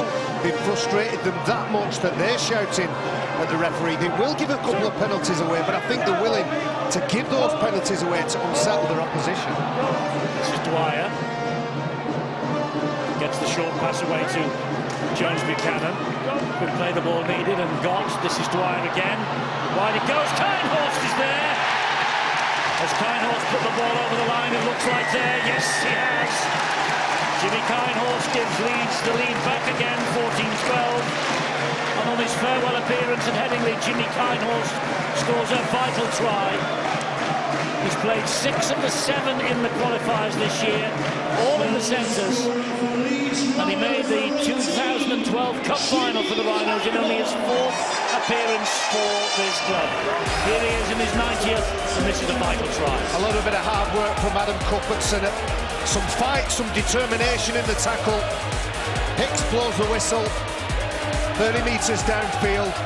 Crisp hands on one of the few occasions that Leeds Rhinos, through Brad Dwyer, have found a man near the line, one-on-one with his opposition, and the German international has enough control over the ball, only just to get the try for the Rhinos. Only just, he's right, Stuart, only just. There was no hint of a knock-on, was there? Well, he seemed to have his hand on the ball most of the way down. I think if it had sent it up as a try, I think the video referee would probably have ruled that he still had his hand on the ball, and I think he would have gone with the on-field decision. Had his hand underneath the ball, so the try is given to Jimmy Kinehorst, and so Leeds edge ahead with this conversion from Sutcliffe to come. And suddenly again, the spotlight swings back to what will happen over the weekend. London Broncos live on Sky Sports tomorrow. Will enter that match, if it stays like this, as a Leeds victory, knowing what they have to do, and Sutcliffe goes in off the post. London will know what they have to do to claim the place at home in the £1 million match. We'll see it tomorrow, the Broncos against Halifax, 7 o'clock, Sky Sports Arena. All will become clearer then, maybe. All will become clearer certainly on Sunday, when Hull KR complete their programme against the relegated Widnes Vikings. It's going to the wire in the qualifiers this year. It's been a great so exciting, isn't it? It's a shame we're waving it goodbye, but onwards and upwards, as they say. Oh, and there's a problem here because off comes, that's Corey Patterson, isn't it? Yes, it is. That's two players that could be suffering next week if they have to play in that £1 million game with Wallace and Patterson. Tomlinson, tackled by Dixon and Krasnicki. Golding. Here comes Luke Briscoe in the side because the man who was given the standing ovation half-time, Ryan Hall, is no longer able to play because of the injury he received a few weeks ago. And here's brother Tom, the elder of the two siblings. Pryor again. Good speed set for the Rhinos here. Last one though for the Rhinos. Joel Moon hangs the kick up in the corner, looking for Luke Briscoe, almost finding Luke Briscoe. Ball is played back to Brett Ferris, and there's going to be, no, I was going to say there's another decision on the way. He was in touch, but that's the best set of the game for the Rhinos. You can see here when Briscoe goes up, you can see his shoulders, his back, out the field of play, even though he gets the ball to Brett Ferris. Speed set, everything around the rope. The outside back's getting in, winning collision, getting on the front. The man from dummy half running, and Toronto just couldn't control that last set. Well, we approach the last quarter here now, and it's fascinating to see if Barry's theory about Leeds being stronger in the final stages of game now will come true. They've been shown the speed now with which they can play the game. Can they play this last 20 or so minutes quicker than the Toronto team? They've played in a higher level for most of the season. Now then, what have they got left for the last few minutes of this? And what have Toronto got left, because they've got one or two injuries? We've got Angela on the sideline with all the details. Hang on a minute, Ange, because here's a break from O'Brien. He's found Mason Caton-Brown. And Leeds come back and cut him down. We'll be down in a sec, Angela, with all the news from Toronto's injury problems. Meanwhile, it's O'Brien who finds McCrone. McCrone to Wallace. That's great defence from Myler. They've reached tackle number 5 at the Wolfpack. They're 21 metres away. It's O'Brien again. He'll float the kick high to the corner here. Luke Briscoe's underneath it, and Luke Briscoe diffuses things in goal. Tap restart on the 20. Down to Angela for that news. Well, as Blake Wallace continues to struggle on the field, Corey Patterson, isn't he? He's on the sidelines here. He's having his calf looked at. It doesn't look good, though. That's the message from the bench so far. It doesn't look like he will go back on, but they are still assessing him. This might be the reason why. Didn't look as though there was much in that, but anyway, long-term view is if Corey Patterson is asked to play in the £1 million game next week, will he, and indeed will Blake Wallace, be able to take their place? Wigan have gone into the lead against Hull FC, 14-12. Paul Rowley now looking to try and get Darcy Lussick back onto the field. They need some big men in the fresh men in the middle as well. They keep seeming to be getting rolled. Look at Brad White here looking, probing, kicks the ball. Well, it's just too long. It's just too long. He's conceded a 7-tackle restart to Toronto from the 20-metre mark. And Leeds have just made a change. Matt Parcella's come back on. Adam Culberson has left the field, so it looks like Kevin Sinfield, James Lawson trying to speed the ruck up. They're two fast men around that play the ball. Well, the last 5 minutes, it's certainly been quick around the ruck area, hasn't it? And I probably credit the wingers, both Briscoes, getting in, helping the team, winning those early plays, and then look, it's over to you lads, you forwards, we'll get you on the front foot, and then you make sure you come up with some big defensive plays like that. Well, Leeds have just made their 8th change, the 10 allowed, and Toronto are going to make their 8th change in a moment when Darcy Lussick comes onto the field. So the players left on for the last 20 minutes, only 2 changes remaining. There he is, prowling the sideline with Simon Finnegan. That's a good ball to O'Brien. That's an even better ball to Rawsthorne. Tackle from behind by Joel Moon before he could get the ball away to Mason Caton-Brown. Plays it to him. McCrone. This is Emmett. Surrender! Warrington increased the lead at Wakefield. This is McCrone. High it goes again. Golding's after this. Oh, and he took it cleanly as well. And he'll begin the response with Golding, and he's quick. Wow, big effort. It's a lonely place at the back, isn't it, when you're a full-back? And you can see all those black and white shirts just running at you. And you're the player that's tasked with catching that ball. Look at that, nice and focused. Tom Briscoe again for Leeds.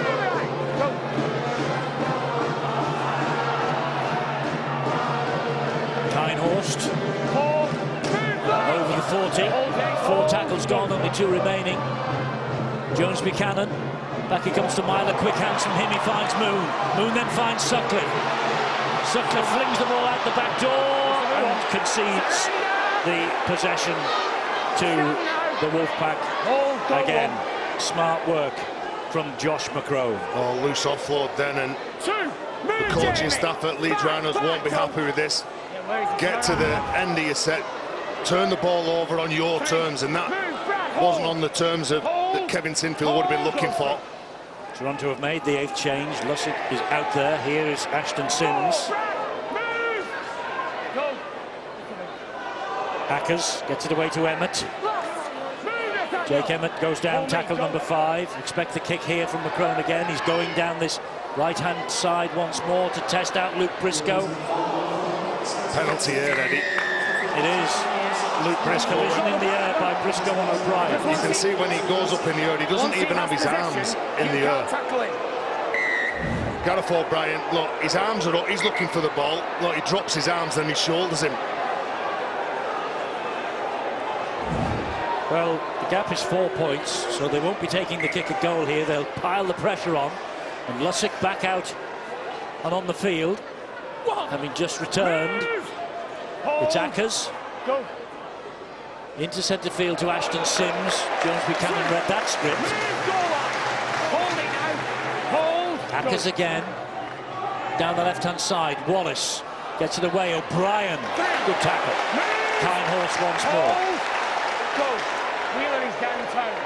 Here comes Wallace again. Now Jake Emmett again. Trying to batter down this Leeds Rhinos defence. Ackers showed it to Sims. Gave the ball to McCrone. It comes wide with Rawsthorne. A dab looking for Caton Brown. And it's a goal line dropout. Another set of 6. Well, Gareth O'Brien, he made the move to come around and be the extra player on the right-hand side. The ball missed him out. Could have created a 3-on-2, and Luke Briscoe just manages to get this ball out of the field of play under some pressure from Caton Brown. It was a smart decision to kick from Nick Rawsthorne. Brad Dwyer appears to be injured. With Leeds Rhinos on the verge of the 3rd defensive set of 6 to deal with. Yes, they forced 3 Leeds goal line dropouts tonight as well. Have the Toronto Wolfpack. When they came into rugby league in League One season before this, I just wonder whether they honestly believe they would be here tonight with a chance of getting into Super League and 2 promotion-winning years in succession. But they are absolutely on the cusp of all that right now. McCrone. Well, they've had the money, they've had the stars, haven't they? From Super League, from Championship, from the NRL. Lussick fights and gets to his feet. Ackers. Ashton Sims gets the ball away to Ackers. Here's Emmett again. More and more involved is the big man Jake Emmett. Much travelled young man. Ashton Sims. Real dogfight going on at Wakefield. Here is McCrone. McCrone trying to open them up. Fires the pass to Bob Bezic. Bezic stabs the kick in. Oh, and he's found the window on the far side. And Matty Russell has scored a try that puts Toronto level at 16-all with 16 minutes to go. The dream is alive again. Well, that's the skills of Bob Bezic. We've talked about Andy Ackers, Matt Parcell, Brad Dwyer. Well, Bob Bezic started his career as a loose forward 14 years ago at Wigan. And he is a skillful player. He's got some decent vision as well. And when he gets the ball here, he can just see that Tom Briscoe pushes up, which opens up some space at the back. Tom Briscoe's thinking that this ball's going to be thrown, it's going to be a pass. He wasn't expecting the kick. Look, you can just see out the corner of his eye. He spots it, he spots the space, and that's a good finish. It is skill and it is recognition, but this is something they'd have worked on during the week. If both wingers are up, we've seen Luke Briscoe under pressure from Nick Rawsthorne. We've just seen Tom Briscoe unable to get to that ball, and Matty Russell with enough skill to dab it down. All locked up, How big's this kick, lads? Well, it's massive, and who else would you want to take a kick like this than Gareth O'Brien? Because he knows what pressure's all about. And, well, you can see what it means to the Toronto contingent. And before his famous drop goal, didn't he convert one from the sideline on a try just a few minutes prior to that? Yes, he did. Can he do the same again here tonight? Sets us up for a blistering last 15 minutes. It's on its way, just the wrong side of the post. 16 all. 15 minutes to go. I think we've seen some great tries from kicks tonight, but none better than that kick for me. You're right, Bob Bessig's skill there under pressure to put it perfectly. An invitation from Matthew Russell there to dive in that corner. 16 all. What a brilliant finish here now to these qualifiers for the Leeds side and the Toronto team. Well, it might not be a finish actually. The Toronto team may well have to play again next week. Well, it's getting tighter and tighter. Sydney Roosters and Melbourne in the grand final on Sunday, live from Australia, Sky Sports Arena at 9:30. This qualifiers campaign is getting tighter and tighter. A draw will put Toronto 3 points clear of London Broncos. It wouldn't be sorted once and for all tonight. It wouldn't mean London are completely out of it in terms of the £1 million game, but it just adds yet more confusion up here on the gantry. We've no idea where we're going next Sunday. I've got my passport ready, Eddie. Well, you might. I don't know whether you'll need it to get to Hull, but we'll see. It could be Hull, it could be London, it could be Toronto. I don't know where we're going to be. It'll all come clear, and it's the £1 million game that they're all either trying to get in to or trying to avoid next Sunday at 6:30 on Sky Sports Arena. The game that will decide who goes up into Super League. And depending who's involved in it, it could be promotion. If Hockey are involved, it could be devastation. What an end to this qualifying campaign we're watching. Now then, man of the match time is on the way. You will have 4 names to choose from in about 5 minutes' time, and you make your votes via the Our League app, as you have done throughout the course of this 2018 season. Been a tough one to pick this, hasn't it? Lot of players playing well. Here goes Joel Moon. That's a good ball to Richie Myler, but it's the last tackle coming up here because Toronto have repelled the borders. It goes high off the foot of Moon. Oh, he's dropped it as Gareth O'Brien. He's dropped it. It'll come back with it for the first knock on. Eddie, we've seen some monster kicks in the last couple of minutes. The first one, Ash Golding didn't want any parts of. This one, Gareth O'Brien goes for it. He goes behind him, and then it's kicked forward by Leeds Rhinos. So it's a 20-metre restart. He's right. Gareth O'Brien. Parcell stabs it forward. Gareth O'Brien can't get hold of it. It hits him and bounces backwards. Go on. So 16 apiece. 12 minutes remaining. John will be the first to blink. Who will be the first to have a go at the drop goal? Well, as soon as you get down there, I'm sure both sides will go for it. Jordan Thompson. That's about the third, isn't it? I think he's been physical in this game. Look at that. He just plants his feet. There's nothing illegal there. It's like hitting a wall, isn't it? Well, you say there's nothing illegal. Stuart, you're having a close look at that as well. Well, they're looking at pressure in the neck, and it looks like it may well be a crusher, which would result in a sin bin, and that's when the video referee can intervene if he feels that there's been dangerous contact. He's going to the pocket. He's going to the pocket. Dom Crosby's off. Leads it down to 12 men for the next 10 minutes of the last 12. Well, they signed Dom Crosby to ruffle some feathers, and you can see the reaction from the director of rugby, Kevin Sinfield. He goes in, Lussick turns behind, and I don't think there's any where to go, the referee. I think that is a sin binning. Well, that's the way it's been all the way through this season. Yeah, makes it harder now for the Rhinos. Doesn't it just? And the Wolfpack know that. That's Jake Emmett with the first drive in. And here is Sims, and this is Wallace again. The 13 of Toronto against the 12 of Leeds. Ackers. Oh, he's there again. Lusick. Yeah.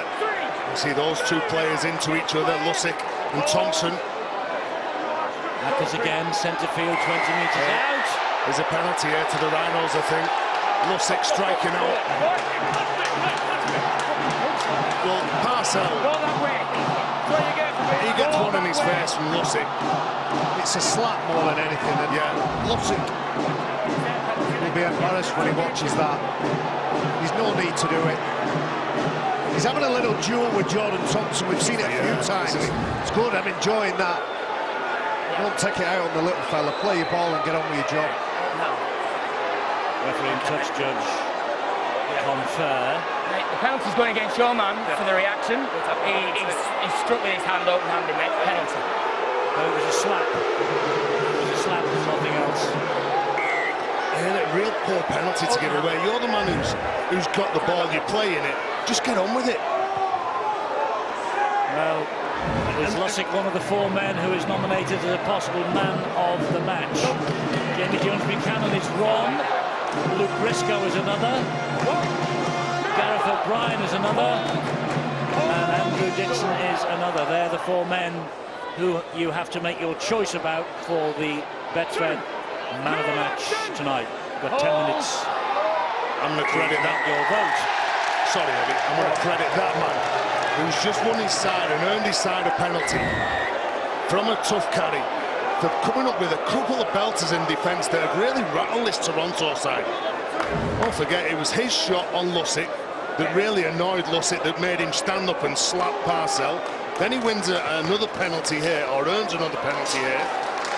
Really interesting. The Leeds players looking to the sideline, asking should they go for 2 points, and the signal came out, keep going. And that's what they're doing. So it's a test now of the Toronto defence once again. Cameron Smith is out there. There is Parcell, here is Thompson. Jordan Thompson right underneath the sticks. I think in 4 tackles or thereabouts if we don't have a try. Oh, they still have the ball, Leeds. They might go for the 1-pointer. That was Petter who just managed to hang on. He'll play the ball here to Parcell. Look for Myler. Good defence from Dixon. One of the man of the match contenders. Ball is fired back to Joel Moon. They come this way. Moon goes for the return. It's put on the ground. Here comes Toronto again. But only until Luke Briscoe got there. You can see that he's trapping him in there, Josh McCrone. Take it back. The referee not having anything of it. Take it back. Good shot, wasn't it, in defence from Luke Briscoe. Come in and cut that man down. Well, they'd be frustrated, Leeds. They didn't hang on because that would have given them the chance of a drop goal. It was a hurried end to that set, you're right. They've a lot of experience of close games out of this season. In the 23 rounds of Super League, 11 of the matches were decided by 6 points or less. Some went in their favour. They won 4, lost 5, and there were 2 draws. So they know what it feels to like to be in this situation in the last 10 minutes of games. Have any of those experiences can be recalled here now in a positive finish to 2018. It's 4 tackles gone for Toronto. They're 40 metres out wide on the left-hand side. Here is Wallace. Pops it up to Emmett again. Last tackle. I think this is too long for a drop goal attempt. Is it? No, McCrone has a go. Josh McCrone has a go. He's missed.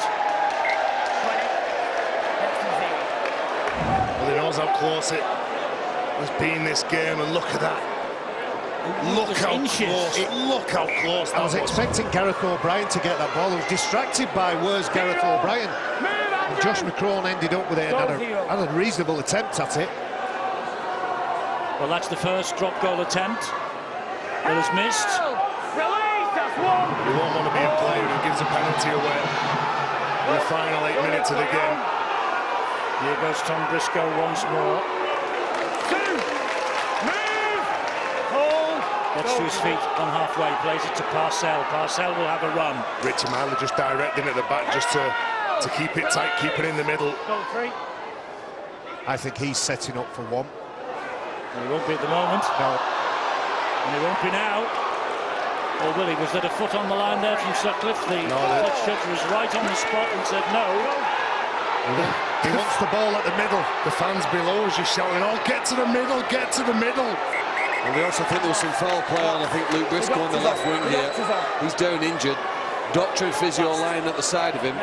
Last tackle.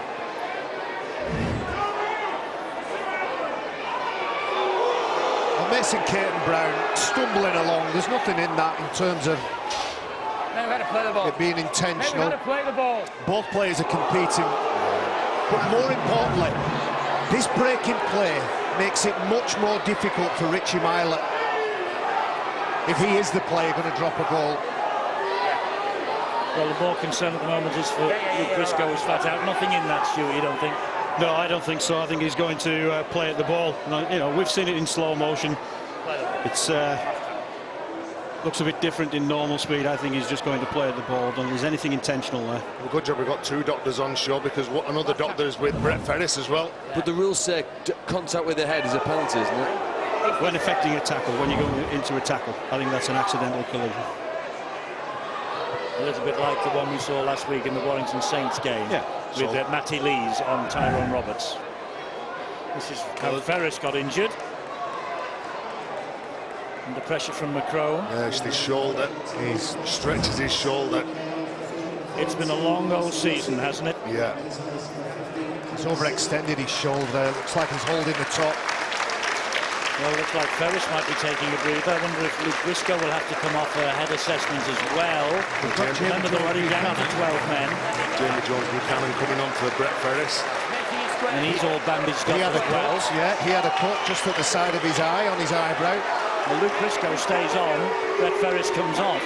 Well, this pass has got to be nailed from Parcell to Richie Myler. He's 38 metres out, Myler. It's the last one coming up as well. Back it comes to Myler. Drop goal attempt from Myler. Misses. No. That's one each in the missing department. Well, the fans in front of us have got no nails left. They've been biting the nails all season. Well, I think the Leeds fans know they're relatively safe. It's the Toronto supporters, although there's only a few of them here, understandably, but it's the Toronto supporters who are biting their nails. Saints are going to the semi-final with a 0 against the name of Castleford and 26 points against their name. So that's a decent night's work for St Helens. Nice tackle from Matt Parcell as well on Matty Warrington Russell. have won at Wakefield, I'm getting told, as well. So, and I think Wigan were ahead against Hull, weren't they, last time we saw. So semi-finalists all in reasonable shape apart from Castleford. But here comes O'Brien now for Toronto. Rich Myler's lined him up all night. Bezic. This is Wheeler. Four gone, they're only just over halfway, far out on the left-hand side. Wallace, back it comes to Sidlow. Sidlow goes down on the last. They're a long way out as Macron wanting another go. Well, it's with O'Brien instead, and he can kick them, this fellow. And he's kicked it as Gareth O'Brien. Yet again, the drop goal king has kicked the one-pointer that has put Toronto back on course for automatic promotion. You could tell as soon as that ball came off his boot, the fans behind the sticks were all quiet. They weren't cheering, they weren't waving, and again, we've seen that reaction before, haven't we? We have. And that was up at Hull KR in that £1 million game when he was playing for Salford. Well, those two are becoming stars. This isn't going to go 10 metres. This isn't going to go... Now it is. And Toronto are bundled into touch. It came off for them. That was a gamble. Short kick-off on the bounce, picked up by Toronto. Has Gareth O'Brien done it again? We referred to his drop goal in that £1 million thriller against Hull Kingston Rovers. His drop goal gave them a 13-12 win over Toulouse just 2 weeks ago as well. But now they're under a little bit of pressure. But remember, Leeds are down to 12. And is a drop goal any good to Leeds? Is a draw mean anything in the last game here now? For the supporters, is it a victory or nothing? Well, it's a hollow victory for Leeds, I suppose, a draw. But it would mean a lot to Toronto. A draw. It wouldn't mean much to Leeds because they're safe. This is Tom Briscoe again. They're now 10 metres away. They've got bags of tackles in the bag. They're going for Broto here. Parcell with the run. Forced back. Plays the ball. Back it comes. Myler.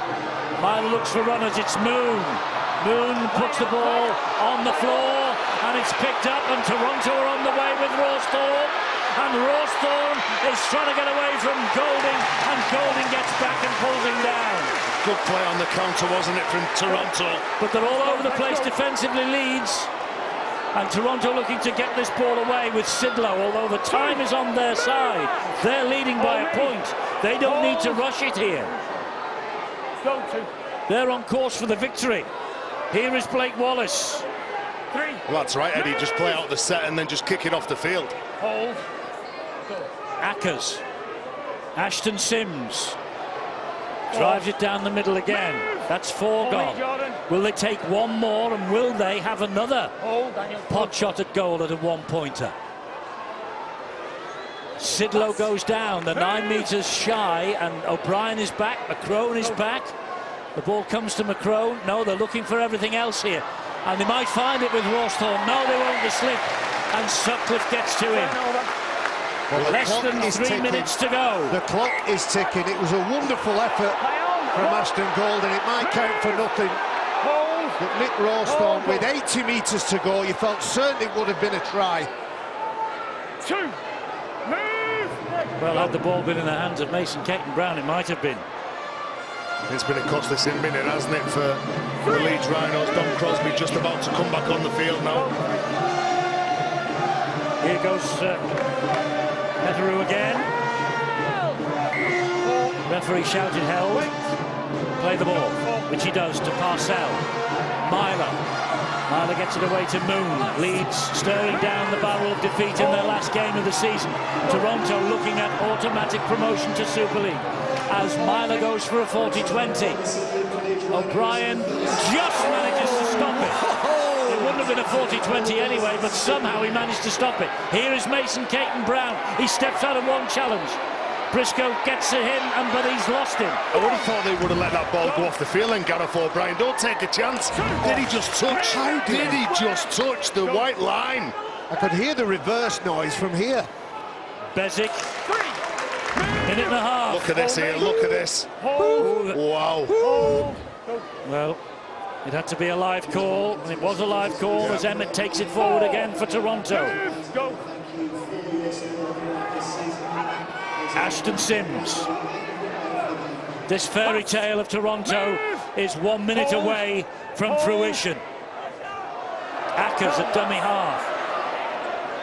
And O'Brien just drills the ball off the field.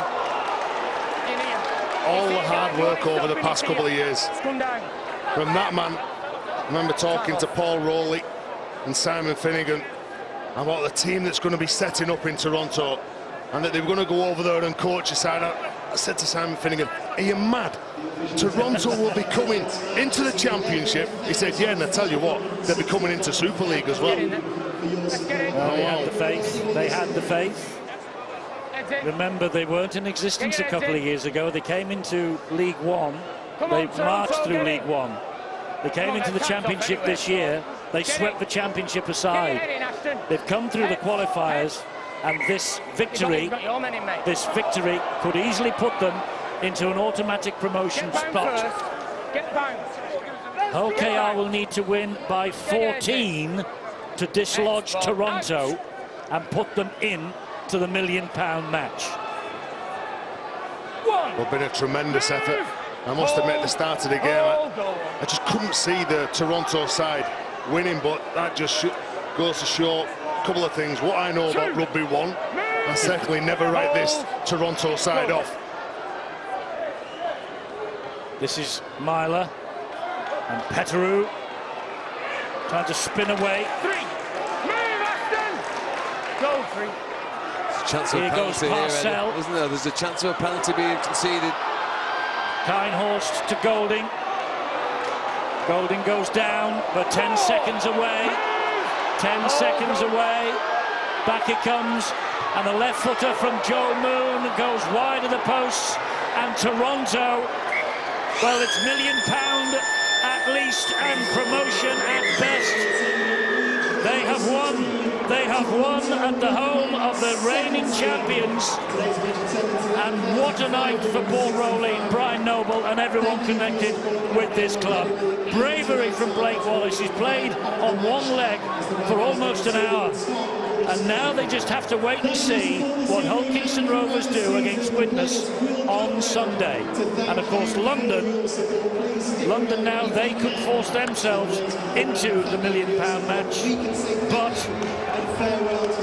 well, they could actually get themselves into a home situation in that.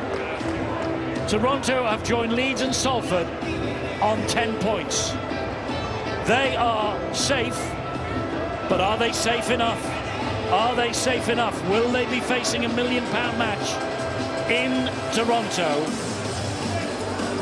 next Sunday? What a massive effort from them to come here, get the result. They were brave.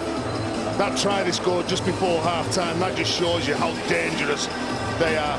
David Argyle spent millions of pounds on his dream to get a team up and running in Canada. He's done it, and now they're on the verge of playing in the Super League. Incredible journey, really, and Kevin Sinfield knows that tonight's the final game. It's all about rebuilding, bringing back the Rhinos bigger, faster, stronger next year. He's got a big job on his hands, along with the new coach David Ferner and James Laws. But tonight, you've got to say, it's all about those heroes in the black and white shirts, bringing right the way through the spine, the likes of Gareth O'Brien, Josh McCrone, Bob Bezitt, Andy Ackers, and Blake Wallace in particular. Really good. There's no chance, of course, that Leeds or Salford will be dragged into the £1 million match because of the points difference. But Toronto's points difference is 18, Hull KR's at the moment is 5, and London is -10. What a finish to the qualifiers, and Gareth O'Brien, who's got the drop goal, has won the Betfred Man of the Match award tonight. He's talking to Angela. There it is, the man of the match, another drop goal in a very important game here tonight. You're the man of the moment. Yeah, probably an element of luck to it as well, Angela, but I've got this tonight, but I go to all the 17 that played today. Each and every one of them worked as hard as they could for each other. You know, we've come away with a good win, and that's all we could do. Your coach before the game said it would need a superhuman effort. Was that what you put out there tonight? We dug in for each other. We knew it was going to be tough. Leeds are a champion side. You know, 17-16, it was a great game to play and really enjoyed it. As I say, we've done our bit now. We can't control what the teams do, but we'll see what happens. It wasn't quite golden point. You had a few minutes to play after that, so it was just keep it tight and make sure that defence stays rigid. Yeah, you know, our big boys, you know, got me in that position. Just practice, keep managing to slot them over, which is a bonus. So I'm just made up to get the 2 points, and as I say, we'll see what happens now. Huge result, huge, and there's a huge cheque for you, £250. Where's it going to go, Gareth? Go to reverse rep. I'm an ambassador, so Andy, there you go, mate. All good. Brilliant, thanks very much, congratulations. We've got Joel Moon. Joel, you had a chance at a drop goal there and at the dying seconds, but it wasn't to be. Yeah, we had a few chances, but I just guess it's one of them years that wasn't meant to be tonight, so yeah, Toronto played well. Not quite the way you wanted to go out and leave after 6 great years here with the Rhinos. Yeah, it's been a long year and that, and going out and on losses is not the way I wanted to do it, but yeah, anyway, it's been a tough year, and yeah, I'm looking forward to it. Yes, and you knew this would be a tough game as well against the Toronto side. What was you missing? What were you missing here tonight? It's been like that all year. It's just one of them games. Every team that comes to Headingley is going to be tough, so playing Toronto here was always going to be a tough game for us. And leaving here without having the win and going out more of a whimper than a hurrah must be really disappointing for you personally. Yeah, personally a bit disappointing, and that's rugby league though, a few ups and downs, and obviously that was a down for tonight. Thanks for your entertainment throughout the years. Thank you very much, Joel. We've got Kevin now. Kevin, it's difficult to ask the question, but just tell us what went wrong tonight. If you drop that much ball, give that many penalties away, and that many tackles, that's what happens. So I thought we were poor. I have to say, I didn't think Toronto were much better either. I didn't think it was a great game. So, look, we lost by a point. You know, we're not at 30 or 40 points on us, so I don't throw the toys out the pram, but we just weren't good enough tonight, especially at home. It's great to put a line, I would imagine, under the season for you as well and start again afresh with big changes next year. Yeah, I can start doing the job I came in to do now. It's all about survival. Look, we survived. It's not been pretty. But we've got there, you know, there's a lot of disappointment because there's a couple of lads leaving us and you want to send them off the right way and we're not been able to do it. So, you know, credit to Toronto tonight. They were saying in commentary that this is the reigning champions as well. As you say, not a way to end a season for you, but just sum up the season. I know you only came in at the bitter end, really. Survival. That's probably where we ended up. Really disappointing. We clearly need to make some changes. Clearly need to add some quality, and you know that isn't easy, but we'll do our very best. Long, close season to get it done. Thanks for your time, Kevin. Appreciate it. And we've got the victorious coach now, Paul Rowley. Come on, Paul. You must be really pleased with that. A man with, you must have the ice running through your veins because you look cool as anything. Yeah, you know, just to come here and get a win, forget the competition, to come here and get a win, I think it's absolutely fantastic anyway. And I think even, you know, on the back of today, we can say that whatever happens tomorrow and Sunday and so on and so forth, we've given the middle eights a good dig, and you know, we've been good. So the success has been the middle eights for us. So now we rely, but as we just spoke about it in the huddle there, all we've done is guaranteed ourselves a home game at this point. So you know, we'll sit and watch Sunday's game. We'll relax, watch that, and who knows, we might book a flight or go to the nearest pub. We'll see what happens at the end of Sunday. But you know, I'm proud of the boys today. They deserve that today. Keep the champagne on ice, but it's been a journey, hasn't it, throughout the season for you? And that was a cool, calm game. You've really kind of knuckled down on that discipline. Yeah, absolutely. It was a good game, really, and you're absolutely right. We let ourselves down in front of the cameras earlier in the year, so and we're not about that. So I'm glad we put our best foot forward today, and it was a good game to watch. I'm sure for the neutral, and like I said, to come here on this stage and beat a team as esteemed as Leeds is a privilege for us to be here, and you know, we're thankful of the support that we had, and we're really pleased to get the win. Might see you next week, might not. Congratulations. Possibly. Thank you. Well, Kevin Sinfield said it was a poor game to watch. Paul Rowley said it was an entertaining game to watch. You make your decision. 17-16 was the final score here at Emerald Headingley. The Toronto Wolfpack, in their first ever visit to this historic venue, have come away with a win and 2 qualifiers points. Well, what does that mean? Well, it means at the very least the Canadians have guaranteed themselves a home game in the £1 million game, but currently they occupy the automatic promotion spot of 3rd. It'll all go down now to Hull Kingston Rovers against Widnes on Sunday. Okay, we can go to John Wells. I left him at half-time with Toronto leading 12-10. John, your game breaker from that match. Yeah, 2 things. Obviously, the drop goal. Gareth O'Brien, the one in 2016 for Salford, was amazing, wasn't it? 1 2 weeks ago to secure them the victory against Toulouse was important as well. But I've picked up a little bit of play leading up to the Matty Russell try before we show the drop goal, just to show you some really key involvements. Josh McCrone skirting the line. Once it gets into the hands of Bob Bezic, just a very quick assessment of the defensive line. Sees Tom Briscoe going up, but look, I mean, the kick is wonderful. But this man is from a standing start. Watch him, from a standing start. Reaction to scoring the corner, squares the scores up at 16 apiece, and then the man who transferred for a fee from the Salford Red Devils March time this year has been worth his weight in gold, 45 metres and plumb. And you're right to say that they'll all eyes now be watching the Hull KR and Widnes game, and there's a 14-point winning margin that makes all the difference between whether Toronto are home and hosed or whether they are at home in the £1 million game. Brilliant game. Yes, thanks very much, John. All goes down to that Sunday match. There's also parachute payments at stake as well. If 2 Super League clubs go down, that parachute payment gets halved. Widnes already down, so their 500 would go to 250 if they were to beat Hull Kingston Rovers, embroil them in the £1 million game, and Hull Kingston Rovers would get relegated. Phil Clark, let's quickly wrap up because season to Leeds comes to an end. Our show is going to come to an end shortly. Give me your summation, firstly, of the Leeds Rhinos and their performance.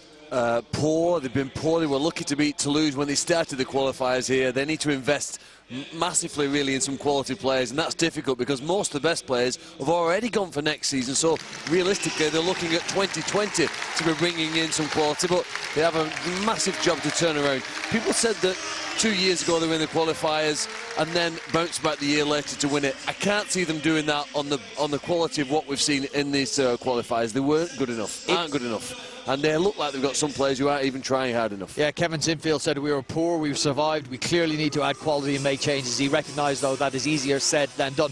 What about the Toronto Wolfpack? We did a Sky Sports News cross earlier this afternoon here from Headingley. We said it is one of the great sports stories that these islands have seen in recent years. It's just gone a step further, a step closer to a Canadian side entering into the Betfred Super League. Well, sport's supposed to make you smile. That's what I think it's all about. And their owner, David Argyle, must have been smiling as he came onto the pitch. You know what? He's taken a massive gamble, hasn't he? A successful man is his own right. He's backed this dream, this vision to get the Toronto Wolfpack to the top of Super League.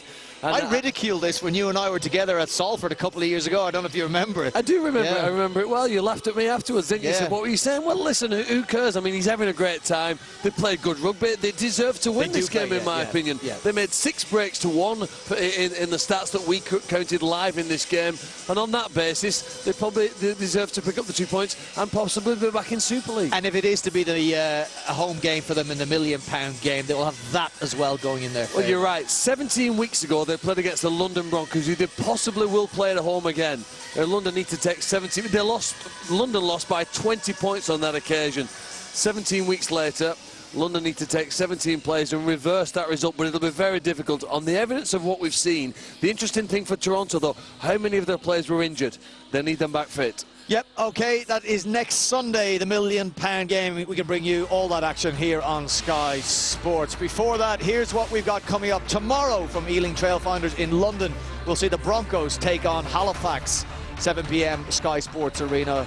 London will be hoping to go into what they believe will be the £1 million game with a good performance behind them. And then on Sunday, we believe Cooper Cronk will play for the Sydney Roosters. Billy Slater, we know, will play for the Melbourne Storm. The NRL Grand Final, 9:30 a.m. Sky Sports Arena. Hope you can make that one. Well, a historic night for the Toronto Wolfpack here at Emerald Headingley. They recorded a victory. They will at the very least be in the £1 million game. They may very well face the Leeds Rhinos next year in Super League. Sky Sports. Feel it all.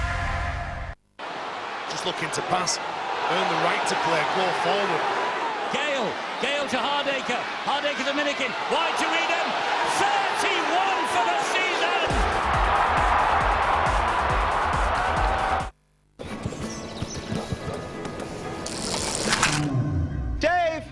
Dave! There's a world of possibilities out there. Perhaps Tic Tac can help you open up a little. You played a mean recorder in Year 7, Dave. Offer them a Tic Tac and you could be jamming in no time. Isn't that Shirley from The Office? It's Frisbee Friday, Dave.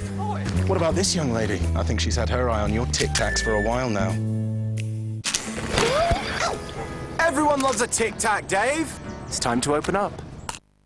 Don't miss our best offer for superfast broadband at just £25 a month for 18 months, including line rental.